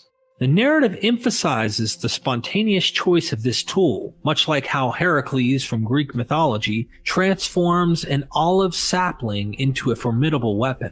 While the mighty club theme is prevalent in myths, including Canaanite stories, its representation varies. In Canaanite tales, the clubs Baal uses to overpower Yam are uniquely different from those wielded by Samson and Heracles. Baal's clubs are intricately crafted by the deity Cathor and Hasis and possess inherent divine magic. The power of these clubs stems from their enchantment, not from the extraordinary might of their handler. This is a stark contrast to Samson and Heracles, who impressively wield everyday items with superhuman strength, rendering them lethal. Heracles, in particular, is known to use his olive sapling not just as a weapon, but also as a multi-purpose tool, even fashioning an oar from a tree. In the same vein, Samson's utilization of the jawbone extends beyond combat. He employs it to unearth a water source. Judges 15:17-19. Interestingly, similar motifs of characters using natural objects with unmatched strength have persisted across cultures in time. By the 12th century, Central Europe had legends of figures with the capability to uproot trees, as seen in various art forms and locations like Pécs, Remagen, Alsbach, Limburg, and Mainfeld. In essence, the tales of Samson and Heracles offer a fascinating study in how mythological heroes can imbue ordinary items with extraordinary power. in contrast to tales where the power is inherent in the object itself. Samson and Heracles destroy lions barehanded. In a concise account, the biblical narrative recounts an unparalleled feat by Samson wherein he tears apart a lion with his own hands. Judges 14:5-6. Although figures like David and Benaiah ben Jehoiada are credited with lion slayings, 1 Samuel 17, 2 Samuel 23, 1 Chronicles 11, respectively, the term slew suggests the use of weapons. Notably, in various artworks from Assyria and Egypt, divinities or kings are often depicted dispatching lions. However, these portrayals typically showcased armed hunters. The distinguishing features of the Samson and Heracles tales are they are unarmed combats, and the events tied to matrimonial endeavors. Such a narrative, vanquishing a lion without weaponry within matrimonial contexts, is unprecedented in the Bible, Canaanite, and Mesopotamian mythos. Yet, in Greek mythology, there are parallels. Admetos tamed a lion without arms to win Alcestis' hand. Orion subdued wild beast for Eros' hand. Pylus strangled a lion to win Cucnus' favor. Certain stories magnify these feats, transforming lions into monstrous creatures. For instance, Oedipus outwitted the lion-formed Sphinx with only words to wed the queen. Bellerophon defeated the lion-faced Chimera prior to marrying Philonoe. Heracles, to win over Thespius' 50 daughters, choked a lion at Cytherion without weapons. A variant tale claims Alcatus killed this lion to wed Megara. Heracles' triumph over the Nemean lion is notable, as he did so with nothing in his hands, which mirrors Judges 14:6. Though the biblical narrative contains internal inconsistencies, it shouldn't be interpreted strictly as a historical record. For instance, discrepancies exist in Samson's interactions with the woman in Timnath and the role of his parents. These inconsistencies have prompted various interpretations, ranging from the suggestion that the story is a composite of multiple tells to the idea that listeners and readers of that era weren't perturbed by such contradictions. Understanding the tale as legend, not factual history. Central to this legend is the motif of a hero en route to his wedding, traditionally overcoming a fierce beast without any tools or weapons. This image emphasizes the link to other legends where bridegrooms, weaponless, defeat lions, distinguishing them from the other lion slayers like David. The mythological parallels of gates and pillars. The narrative of Samson is riddled with curious tales, one of which portrays him transporting the doors of the Gaza city gate, along with their supporting posts, atop his shoulders to a hill near Hebron, Judges 16:3. Archaeological evidence dispels the possibility of this being a literal city. The city gates unearthed from the period typically comprise two monolithic posts dovetailed with massive monolithic lintels and thresholds upon which a significant portion of the wall depended. To remove the gate doors, with their bar and all, one would need to detach the lintel, inevitably collapsing the city wall. These seemingly fantastical narratives often serve etiological functions, elucidating the etymology of certain places or heroes. A hallmark of these tales is their conclusion with phrases like, "and they named it him." However, the tale of Gaza's city gates lacks this characteristic denouement and doesn't seem to be rooted in etiology. It leaves readers puzzled about Samson's intentions in transporting the gates and his subsequent actions upon reaching the hill. Given that the narrative includes the posts, one can surmise that Samson perhaps erected them on the hill, Thus, the evocative image of the hero positioning a city gate's doorposts on a summit with doors draped over his shoulders likely forms the core of this legend. Strikingly, this imagery resonates with Greek lore, specifically with Heracles, who guarded the Olympus gates and often held them open for tardy deities. Both Samson and Heracles have mythological associations with pillars. Samson is depicted amidst two foundational pillars in Dagon's temple, and Heracles is shown establishing his iconic pillars. The Samson account mentions a gathering of thousands atop the temple roof, which remains archaeologically unfounded, as no infrastructure from that era could accommodate such a crowd, especially not with dual central posts. These descriptions instead evoke the renowned frescoes from Knossos' palace, where two pillars often frame sanctuaries, and throngs of observers populate palace terraces. This context also gives rise to the image of Heracles, brandishing a pillar in each hand. Riddles. The story of the riddle is as integral to the legend of Samson as the tale of the torch-tailed foxes. Like the latter, it poses several questions due to its inconsistency with the biblical world. However, unlike the foxes story, many of these questions have already been raised and discussed, and can be summarized as, is the riddle a common literary form in the Bible, or is this instance unique? Does the riddle qualify as a riddle within the definition of this literary form? In what language or common terms of communication did Samson and his listeners converse? It's essential to determine if the word riddle used in the story correctly translates the term hid. The word hid appears 9 times in the Bible, 8 of which suggest it pertains to aphorisms, not demanding an answer, such as Solomon and the Queen of Sheba's interaction.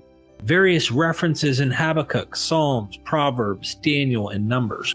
In these instances, the King James Bible translates them as dark sayings, proverb, or similar terms. Only in Samson's story does a riddle genuinely mean a question and answer format, a literary form otherwise unknown in the Bible. True riddles rely on the listener already possessing the knowledge of the answer, even if it's not at the forefront of their mind.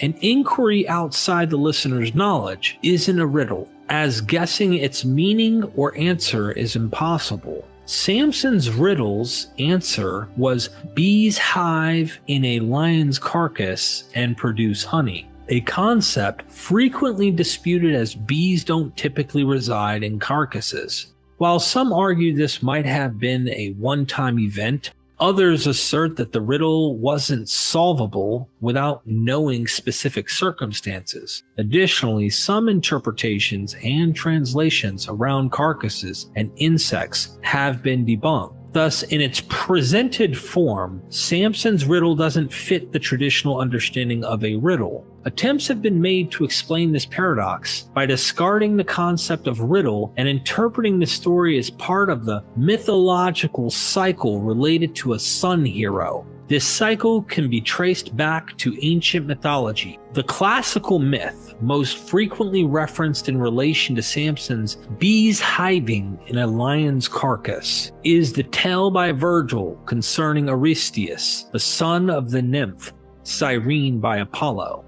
When Aristeus's bees left him, he made sacrifices to Zeus, who in turn sent him a new swarm. Some also refer to the story of Onisilus, in whose skull bees made their hive, Herodotus 5:114. A discrepancy arises in these accounts. The Greek myths referred to a skull or an ox's carcass, while the Bible mentions a lion. This distinction was rationalized by Stan, who suggested that both myths deal with sun heroes. Since both the ox and the lion are revered by the sun god, the two narratives can be seen as parallels. This argument seems circular. The solar attributes of the ox and the lion are selectively emphasized, while others are disregarded. These links are then used as evidence that both tales are sun myths and both protagonists are sun heroes. Sidestepping the main issue, the critical inquiry should be about the cultural context of Samson's riddle. What common folk tales and traditions did both Samson and the Philistines know that contained the answer? Bees hiving in a carcass. It's unlikely such a myth sprouted in Mesopotamian culture, as they lacked beekeeping practices. This is supported by an inscription from Shamash Resh Usur, the governor of Mari in the 18th century BCE, who bragged about introducing beekeeping to his nation. However, indications of this culture were sparse, suggesting limited success. While the Hittites and the Egyptians recognized the bee, it held no place in their myths. Conversely, Greek myths frequently associate bees with carcasses and often attribute significance to bees. The Cretan Zeus was cared for in childhood by the daughters of Melicius, a bee god. Additionally, Melissa was the title given to priestesses of Artemis, Ceres, and Delphi. The Philistines, with roots in the Minoan Mycenaean world, would likely know the tale of Aristeus and bees swarming a carcass. It's essential to realize that for Samson to form a riddle around this association, he too would have to be acquainted with it. Moreover, those who passed on these early narratives and their audience had to know this story. Otherwise, the entire tale would make no sense to them, as it would contradict natural occurrences. They also needed to recognize the literary form called riddle, akin to the renowned Greek riddle posed by the Sphinx to Oedipus. Although everyone knew the answer, only Oedipus made the connection.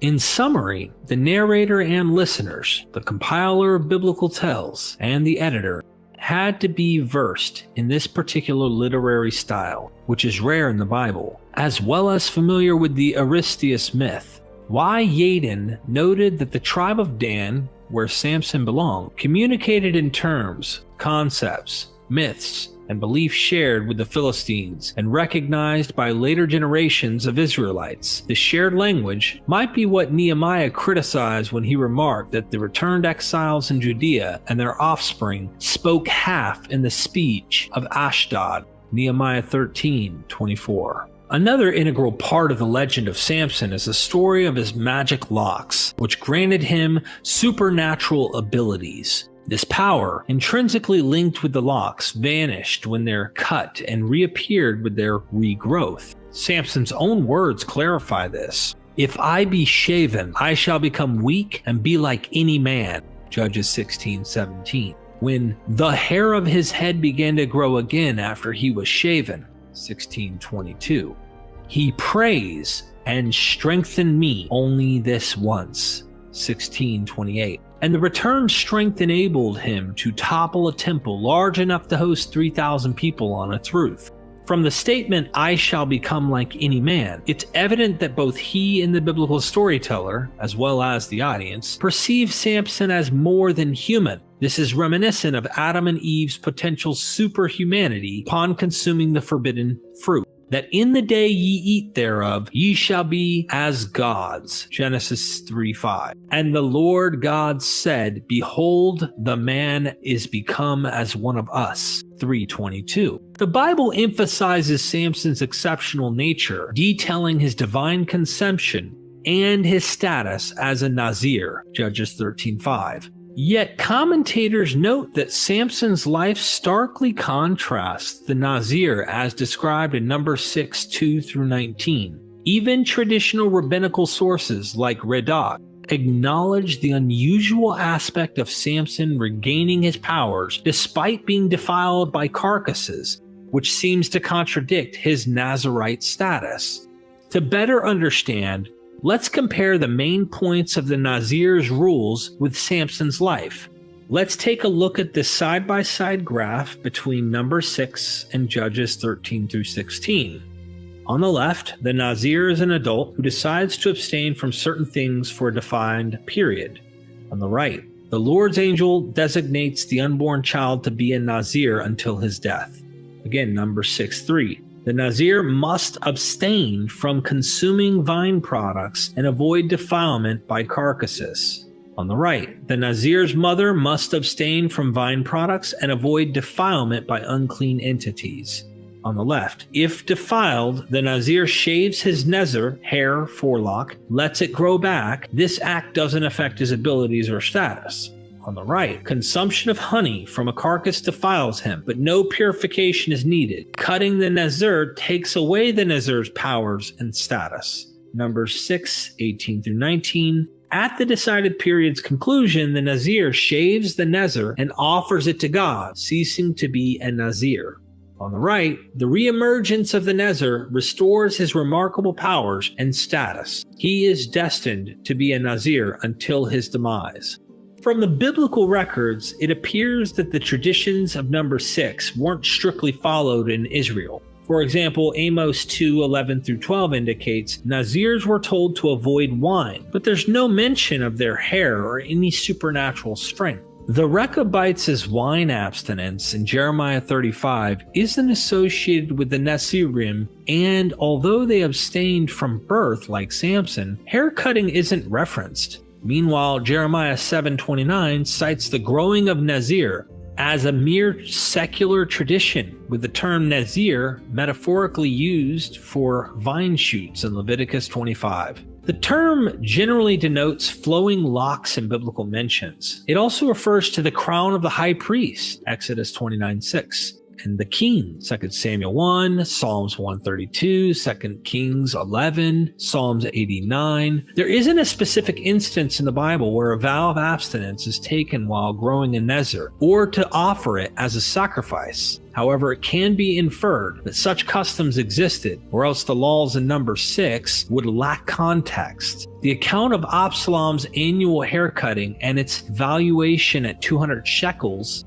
2 Samuel 14:26, might hint at such a sacrificial practice. Kaufman's proposal that Judges 5:2 pertains to a tradition of growing a Nazir as part of a warrior purification and dedication is questionable. He cites Samson as proof, then employs the same argument to label Samson as a dedicated warrior. The claim about Samuel, "There shall no razor come on his head," 1 Samuel 1:11, and "as long as he lives, he shall be lent to the Lord," 1:28, doesn't clearly indicate his Nazirite status or adherence to relevant rituals. This aligns with the biblical portrayal of Samson, who celebrates with the Philistines for 7 days, Judges 14:10, 12, and 17, consumes honey from a lion's carcass, 14:8 through 9, and interacts with the bodies of those he's killed, 14:9, 15:15, without needing to shave his Nazir as mandated in number 6. In fact, he mustn't shave it, as doing so would strip him of his extraordinary abilities. From this, it's evident the author's intent wasn't to narrate the story of a Nazirite as outlined in number 6. Instead, it tells of an individual adorned with a miraculous Nazir of hair, distinct from other biblical references, granting him superhuman powers as long as it wasn't cut. Even Kaufman concedes that the story's aim is to depict a remarkable individual reminiscent of ancient legendary heroes whose magical prowess was linked to their uncut locks. Hence, Samson's questionable actions are overlooked as long as they don't threaten his hair. Biblically, the concept of a hero with superhuman attributes is unique. Other figures like Joshua, David, Joab, Gideon, and even Saul, who, when he stood among the people, was higher from his shoulders and upward, 1 Samuel 10:23, are portrayed as merely human. While adversaries like Goliath, measuring 6 cubits and a span, 1 Samuel 17:4, his kin with 4 and 20 fingers and toes, 1 Chronicles 20, verse 6, and Og of Bashan with the bed 9 cubits in length, Deuteronomy 3:11, are depicted as extraordinary. They aren't superhuman. Even the narrative of Moses raising his hand, enabling Israel to defeat enemies at Rephidim, Exodus 17:11, doesn't parallel the wondrous hair of Samson. The concept of magic hair is unfamiliar in Eastern mythology. Although in Mari, there was the belief that a lock of a man's hair and the corner of his cloak, if possessed by another man, would grant the latter magical power to harm its owner. This is significantly different from the idea that uncut magical hair bestows superhuman strength upon its bearer. However, this motif can be identified in Greek mythology. Number 1. Nessus, the king of Megara, remained unbeatable as long as his magical hair was undamaged. But when his daughter Scylla, infatuated with his foe King Minos, sliced him during his sleep, his might disappeared, leading to his capture by Minos. Number 2. Teraulos, king of Teleboe and a grandson of Poseidon, was rendered immortal due to his magical hair. His daughter Cametio, enamored with his enemy King Amphitryon, trimmed his hair, bringing about his downfall. Polydorus 2:4-7. Legend states that during Amphitryon's distraction, Zeus had a romantic night with the queen, prolonging it by halting the sun and moon, leading to the birth of Heracles. Number 3.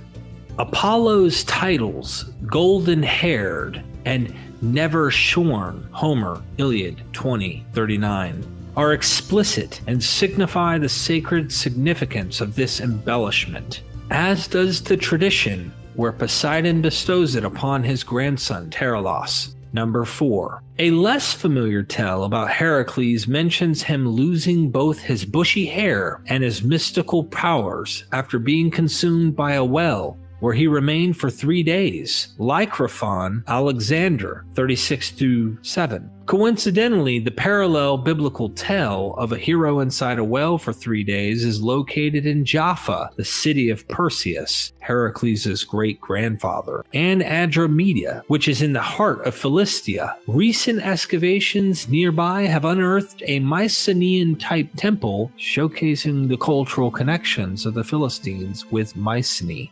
Number 5.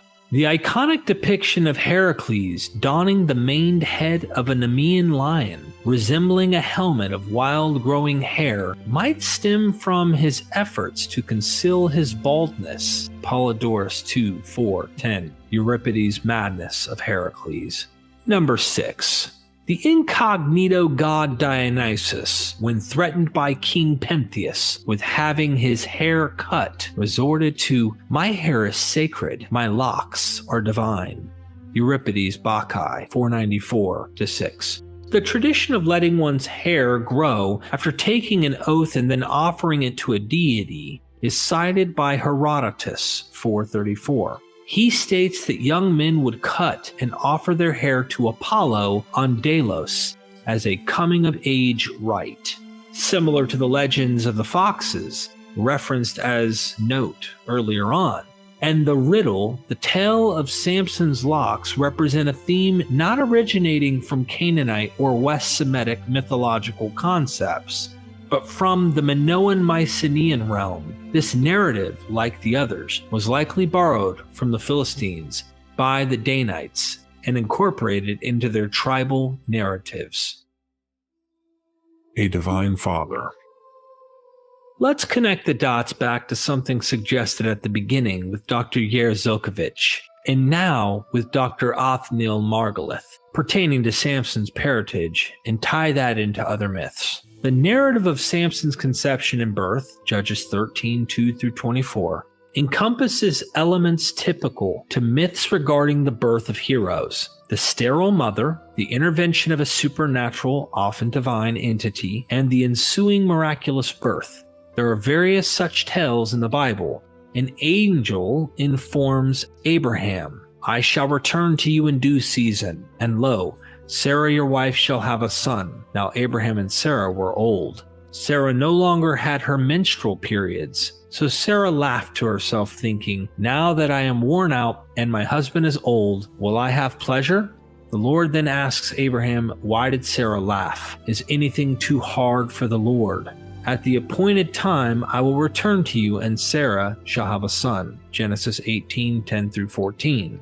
The Lord dealt with Sarah as he had promised. Sarah conceived and bore Abraham a son in his old age, at the time God had stated. Genesis 21:1-2. From the beginning of this narrative, the Lord appeared to Abraham, Genesis 17:1, and from 17:15, and God said to Abraham. It is evident that this is a theophany. Verse 19's God said, Sarah your wife shall bear unto you a son, presents both the divine foretelling and assurance in 18:4. The speaker unmistakably refers to himself with, is anything too hard for the Lord?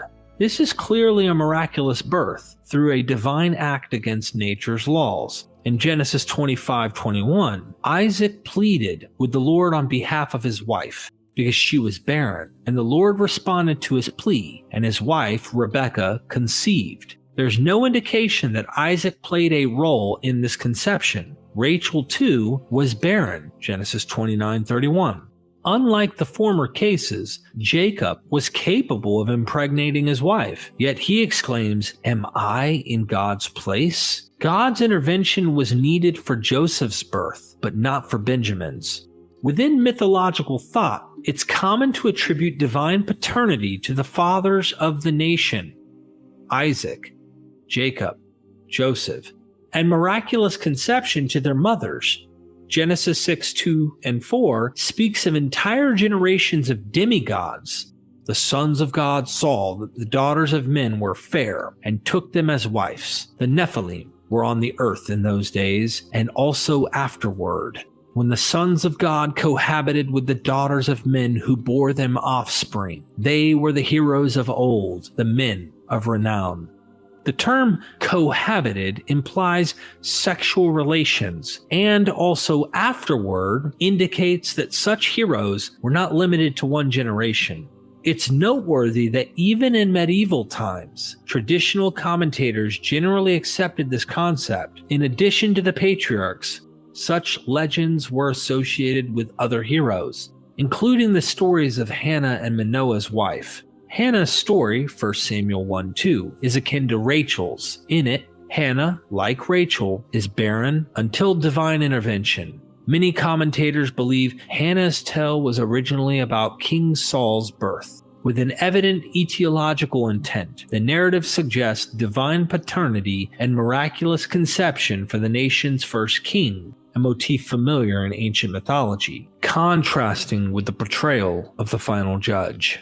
In light of this context, we can comprehend the statement of Manoah's wife, who was barren and did not bear, Judges 13:2. When she says to her husband, a man of God came to me, in verse 6, to, quote, come to, end quote, a woman in the Bible denotes cohabitation, as demonstrated in the tales of Hagar, the progenitor of the Ishmaelites, Genesis 16:4. Lot's daughters, who are the foremothers of Moab and Ammon, Genesis 19:31-32. Leah and Rachel, 29:23-30-31. And Bilhah, 30, verse 3. The matriarchs of the Israelite tribes, Bathsheba and Tamar, Genesis 38:2-3, 8-9, 15-18. Founders of the Judahite family, and Bathsheba, the mother of the Davidic dynasty, 2 Samuel 11:4-5, 12:24. Aholabah and Aholah, representing Judah and Israel, Ezekiel 23:44. And the, quote, neighbor's wife, end quote, Proverbs 6:29-32. This term is utilized similarly in the account of Samson and the prostitute from Gaza, Judges 16:1-3.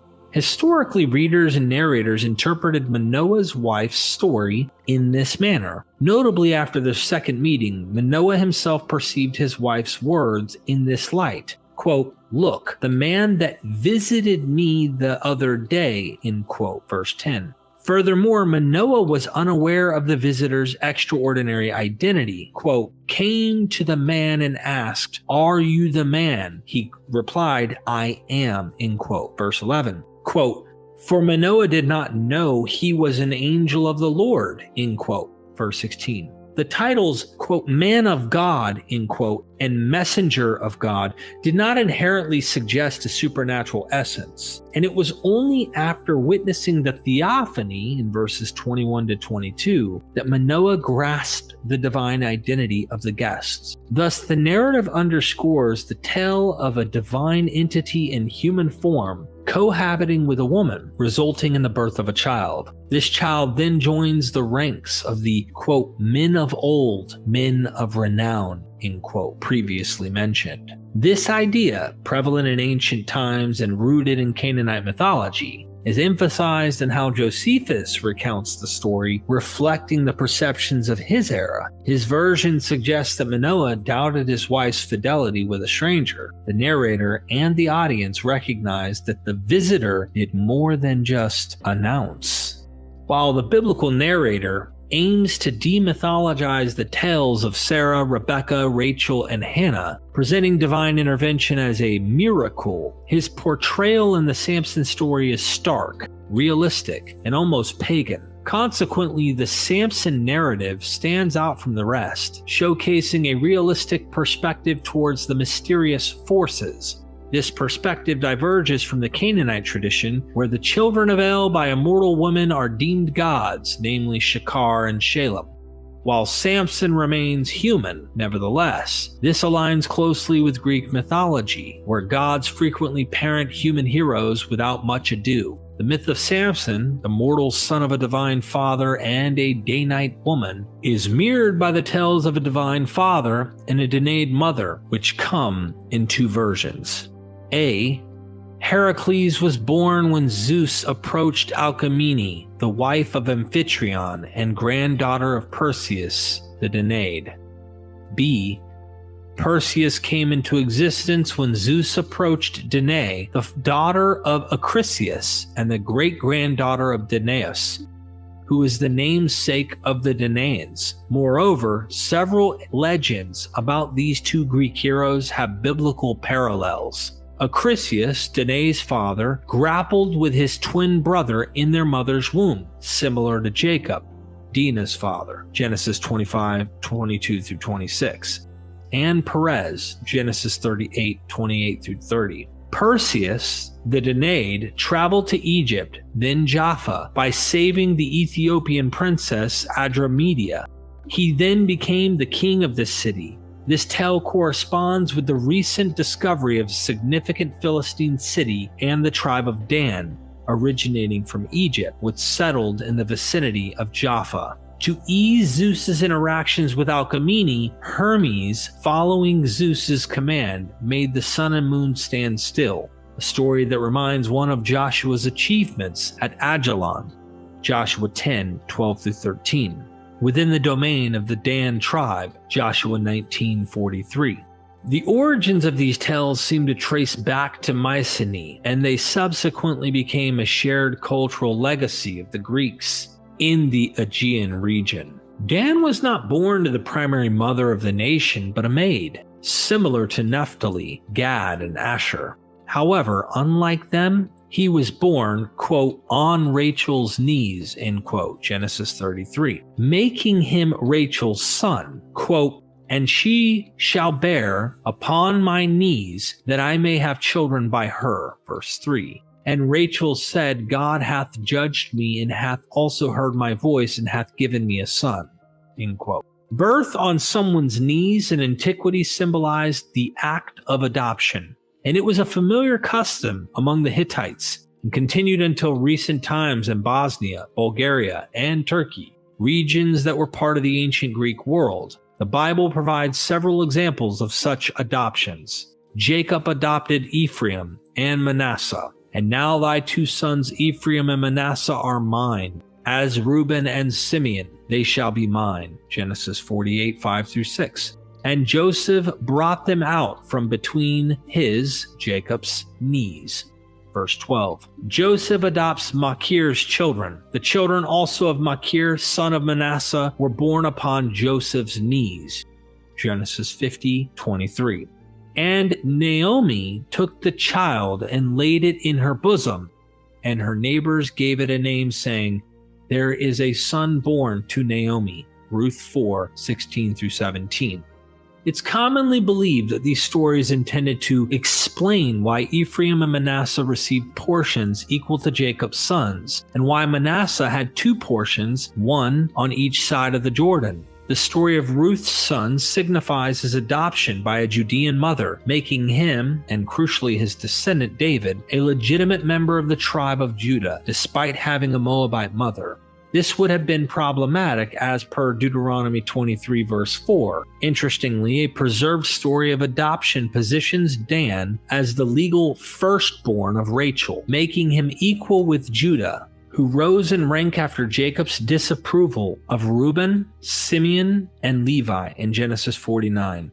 Only the rule in Deuteronomy 21, 15, and 17 challenges his top rank. Notably, there's a similar legend about Heracles, who after emerging from between Hera's knees was adopted and became a fully recognized member of his father's family. At first glance, the account of Manoah's sacrifice, Judges 13, 16-22, appears as a simple narrative of a miraculous sacrifice. However, upon closer examination, it stands out from stories like that of Gideon, Judges 6:21. In Gideon's narrative, a magical fire ignited by the touch of the Lord's angel emanates from a rock to consume the sacrifice, after which the angel disappears. In contrast, for Manoah, the fire is naturally lit by a human, verse 19, and amidst its flames, the man, who is the hero's father, ascends to heaven, as observed, and Manoah and his wife looked on it. And Manoah said unto his wife, We have seen God. This depicts the vision of a divine figure ascending through the flames, revealing his divine nature, a theophany as expressed by Manoah, for we have seen God. Such a theophany is neither found in the Bible nor in Canaanite legends, but is present in the tales of Heracles. In these tales, Heracles concludes his life on a pyre ignited by his son, ascending amidst the flames to offer a magnificent spectacle. Although the Greek legend showcases the hero's theophany witnessed by his son, while the Samson narrative focuses on the hero's father, this difference doesn't undermine the story's similarity. Myths are known to be attributed differently across time, places, and characters within the same narrative cycle, such as fathers and sons. The Bible provides several examples. The narrative involving Abraham, Sarah, and Pharaoh in Genesis 12, 10-20 is repeated with Abraham, Sarah, and Abimelech in Genesis 20. Yet in Genesis 26, 6-11, it concerns Isaac, Rebekah, and Abimelech. The story narrated about Elijah in 1 Kings 17, 14-16 is mirrored in Elisha's story in 2 Kings 4, 1-7. Similarly, the resurrection of the child, 1 Kings 17, 18-23, and 2 Kings 4, 17-21, 32-36. And the tales about the purification of the water, 2 Kings 2, 19-22, and the stew, 2 Kings 4, 38-41, are variations of the same theme. Thus, the episode of Samson's ancestor ascending to the heavens amidst the altar flames could be seen as a parallel to Heracles' ascent to Olympus through the pyre flames on Mount Ota, observed by his son. It's obviously from Heracles. Dr. Philip Vajenbaum, 2011, and Russell Gamirkin, 2017. Another fun read is the 2011 book Argonauts of the Desert by Philip Vajenbaum, where he covers endless examples of parallels to the Greek world and the Bible. He highlights how most scholars want to highlight parallels to Orientalist sources rather than to Greek ones. Russell Gamirkin, in his book Plato and the Creation of the Hebrew Bible, 2017, takes aim at this problem, highlighting shared literary and legal traditions which need explaining on how they appear in the biblical texts. Here's a summary of what he says on page 3 in that book. In the study of ancient legal systems, scholars have observed connections between Greek and biblical legal traditions. This posed a challenge to the prevailing belief that the biblical law collections predated Greek influence in the Eastern Mediterranean. Comparisons between Greek and Jewish historical narratives, prophetism, and cultural institutions also raised difficulties. Consequently, scholars developed strategies to explain Greek legal and literary features in biblical texts before the Hellenistic period. Typological parallels between Greek and Jewish traditions were increasingly criticized in comparative studies. Scholars began to emphasize the methodological validity of comparison only when cultures or literatures were geographically close and temporarily proximate, allowing for direct or mediated flows of ideas. However, this approach faced challenges when applied to Greek comparative studies because it restricted possible influences to a historical period before Alexander the Great's conquest and significant Greek-Jewish interactions. To address the issue of apparent Greek influences on biblical writings before Greek arrival in the East, scholars proposed various explanations. One common solution was to suggest the existence of intermediary groups that transmitted Greek ideas to the East, such as Greek and Cretan troops with King David, or Greek mercenaries in the Negev. Others proposed included Phoenicians or Philistines as intermediaries.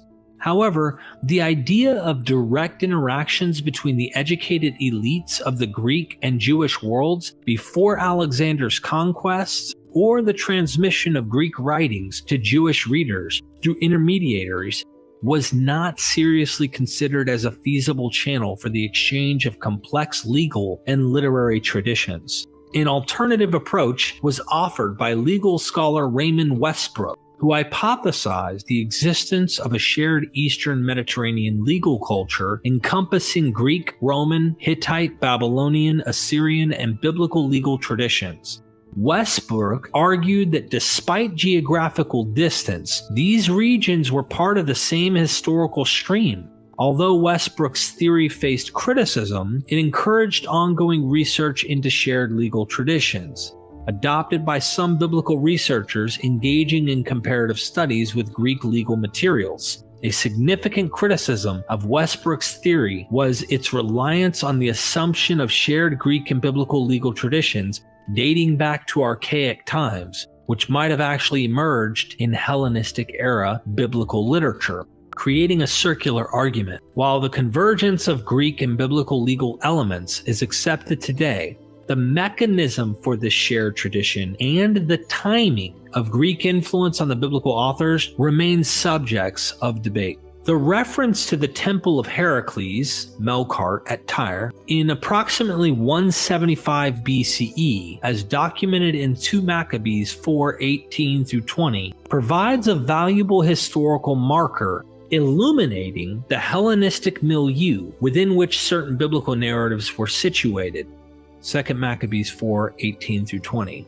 On the occasion of the quadrennial games at Tyre in the presence of the king, the vile Jason sent an embassy of the Antiochists from Jerusalem, taking with them 300 silver drachmas for the sacrifice to Hercules. But even those who brought the money did not think it would be right to spend it on the sacrifice and decided to reserve it for some other item of expenditure. And so what the sender had intended for the sacrifice to Hercules was in fact applied at the suggestion of those who brought it to the construction of triremes.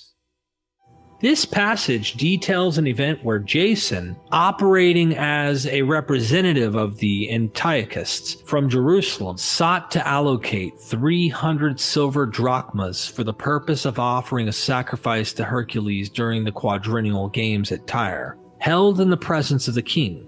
However, an intriguing twist in the narrative emerges as the individuals entrusted with the funds reconsidered their allocation, ultimately redirecting them towards the construction of triremes. This episode serves as a testament to the interplay of Hellenistic cultural influences, financial priorities, and political dynamics in the region. Notably, this episode also underscores the architectural parallels between the Temple of Melqart in Tyre and the Jewish Temple, both featuring prominent pillars. Subsequently, during the Maccabean War, as narrated in 1 Maccabees 10:82-85, the Temple of Dagon in Ashdod, known as Azotus in Greek, another pivotal religious site in the region, was raised by Simon Maccabee, 1 Maccabee 10:82-85. Simon sent his own troops into attack against the phalanx, which he cut to pieces and routed. The cavalry scattered over the plain and fled to Azotus, where they took sanctuary in Beth Dagon, the temple of their idol. Jonathan, however, set fire to Azotus and the surrounding towns, plundered them, and burned down the temple of Dagon, with all the fugitives who had crowded into it. The enemy losses, counting those who fell by the sword and those burnt to death, totaled about 8,000 men.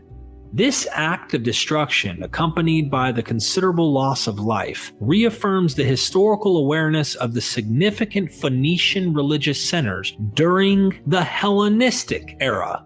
Furthermore, the mention of Greeks referring to foxes as lamporus, due to their distinctive bushy red tails, hints at a familiarity with colloquial Greek and the cultural landscape of the Phoenician coast during the Hellenistic period. It is important to note that these observations collectively highlight a contextual framework that aligns more cohesively with the Hellenistic era, as opposed to an earlier Bronze Age setting, as the appropriate backdrop for interpreting biblical narratives. Consequently, the late interest in Phoenician Dagon temples and the mythological figure of Hercules within this era may also suggest a direct connection with the Greek language and culture. This convergence of historical and linguistic evidence urges scholars to reconsider the chronological context within which these biblical stories are situated. It would appear Russell Gamirkin and Philip Wagenbaum are in the same way of thinking on these lines. One might reasonably consider the possibility of a connection between the Philistines and the Greeks. Numerous scholars have suggested this connection as a potential explanation for the Greek-like elements observed in characters like Samson and Goliath. Nevertheless, upon a more thorough analysis, it becomes apparent that these Greek parallels exist consistently throughout the text, spanning from Genesis to Kings, irrespective of the presence or absence of the Philistines in the narrative. Are scholars going to assume most of these narratives were written around the time the Philistines and Israelites were brushing shoulders, circa 1150 BCE to 1025 BCE? In Philip Wagenbaum's book on page 229, he posits that there is compelling evidence suggesting the author of Genesis through Kings was familiar with the entire Heracles narrative. This is inferred from the apparent deconstruction of the Heracles story and its subsequent redistribution among the characters of Jacob, Moses, and Samson. In his discussion on pages 227 to 228, Dr. Wagenbaum highlights a curious detail. Many have seen the similarities between Samson's tale and those Greek stories where a sneaky nighttime haircut robs a man of his strength. However, what's often missed is the intriguing link to the tale of Cametho and her father Teralus, which ties directly to Heracles' own story. Cametho had a thing for Amphitryon, who was married to Heracles' mom, Alcmene. Adding to the drama, Zeus disguised himself as Amphitryon for a secret night with Alcmene, while the real Amphitryon was busy at war. It seems the Samson story borrowed this haircut while sleeping idea from this tangled Greek tale. While some spotted the Kamatho-Terelos connection, they overlooked its place in the Heracles saga. Quite the oversight, wouldn't you say? Another fun fact in the Greek stories, there's a character, Echitos' daughter, who was blinded and made to grind bronze. It's a bit like how Samson was blinded and had to grind mill. Check it out on page 228 of the book. Also, did you know about Virgil's story of Aristeus, the original bee guy? Turns out he messed up and caused the death of Eurydice, Orpheus's better half. To make amends, he sacrificed some cows. When he later checked on them, bees had made themselves at home, giving him back his honey source. It's a bit like Samson's story, but swap out the lion for cows. Dr. Vajenbaum talks about it on page 225. Looking for more fun of an ancient read? Pop over to this site and check out Apollodorus' library. It's a bit after the Hebrew Bible times, but trust me, it's a classic. You'll find the tale of Terelas in section 247. And it's got connections to the famous Heracles. And if you're into dramatic family stories, don't miss the part about twins wrestling before they were even born. Kind of like the Jacob story. Happy reading.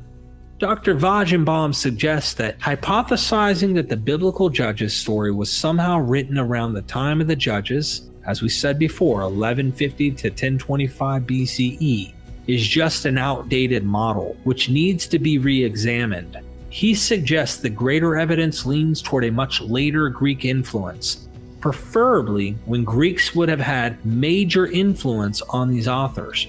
The myths that are comparable to the Bible are well-developed models of the Greek counterparts and show signs of deep rationalizing, deep mythologizing of the mythical antecedents.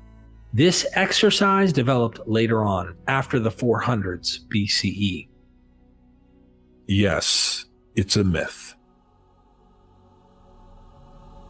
What I find ironic about the scholars as I've continued to research for mythical antecedents on Samson is how often they will posit that the biblical rendition is far less fantastic, which helps them think the Samson story may have been the older one from which the Greeks borrowed from or found inspiration.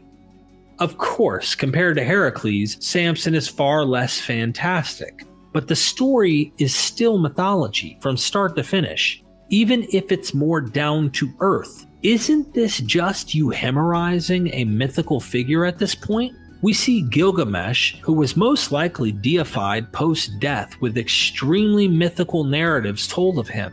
This same extremely mythical or fantastic element is found in Heracles, but gets significantly reduced in the Samson myth. Why doesn't this give scholars reason to pause? Why doesn't this help them see this as a rationalized account of the famous strongman myth? Samson wielding something like this. There's a hint of another guy who did something similar to Samson in the book of Judges, Shamgar son of Anath, who slew 600 Philistines with an ox goad. He too was a champion of Israel. Judges 3:31. The names Shamgar and Samson even sound similar. To make a simple parallel chart for everyone, here are some jaw-dropping similarities between these two legends. Look at the chart. You'll notice Samson and Heracles have their own vertical boxes representing their sections, feature and deed. And I'm just going to list them off and understand that both have it. Source of strength, divine gift, divine heritage. Killed a lion, yes, with bare hands, yes, Nemean lion. And of course, Heracles did it with bare hands. First wife's death in a fire, Samson, yes. Heracles, yes. Single-handedly defeated armies, Samson, yes. Heracles, yes. Enemies with giants, yes, with Samson, and yes, Heracles with the Cyclops. Signature weapon, jawbone of a donkey, also used as a club, and then a Heracles club. Association with two-headed canines. In Samson's case, it's actually the fox. So you have a dog-type canine creature, tied jackals in pairs, and then of course defeated Orthus and Heracles. Drink water from rock. Both Samson and Heracles did this. Tore down city gates. Samson, yes, Gaza. Heracles, yes, Troy's walls in some versions. Weakness for women. Samson, yes. Heracles, yes. Sentenced to slavery. Yes, by the Philistines at the instigation of Delilah. Yes, for the killing of his wife, Megara, in some versions. Betrayed by a man-destroyer, Delilah. And then in Heracles' cases, as some scholars might say, Deneira. It's mind-blowing how similar their stories just really are. Just a coincidence? Or is there more to it? You decide. I hope you enjoyed our little blast to the past to hear scholarship from 1907 and how scholars still double down on this being mythology. I mean, how many hero figures with divine births who wrestle lions and kill them without a weapon, have a wandering eye for the beauties, and share as many clear concepts as you have seen Samson and Heracles? I'm fully convinced that these two myths are talking to each other, or the Bible authors borrowed from the Greeks. I tend to lean on the growing trend of dating these biblical stories in the late Persian, early Hellenistic period. So much of this tale seems to rationalize a mythical figure. Heracles obviously does extremely fantastical feats. It makes sense that you would find inspiration from this story and euhemerize it in your story. I tend to think the more mythical story like Heracles is older and the Bibles may be late on the scene. Whether or not this is the case, it does nothing to discredit the fact that these stories fit into the same genre of mythology. Thank you for tuning into this episode of Samson.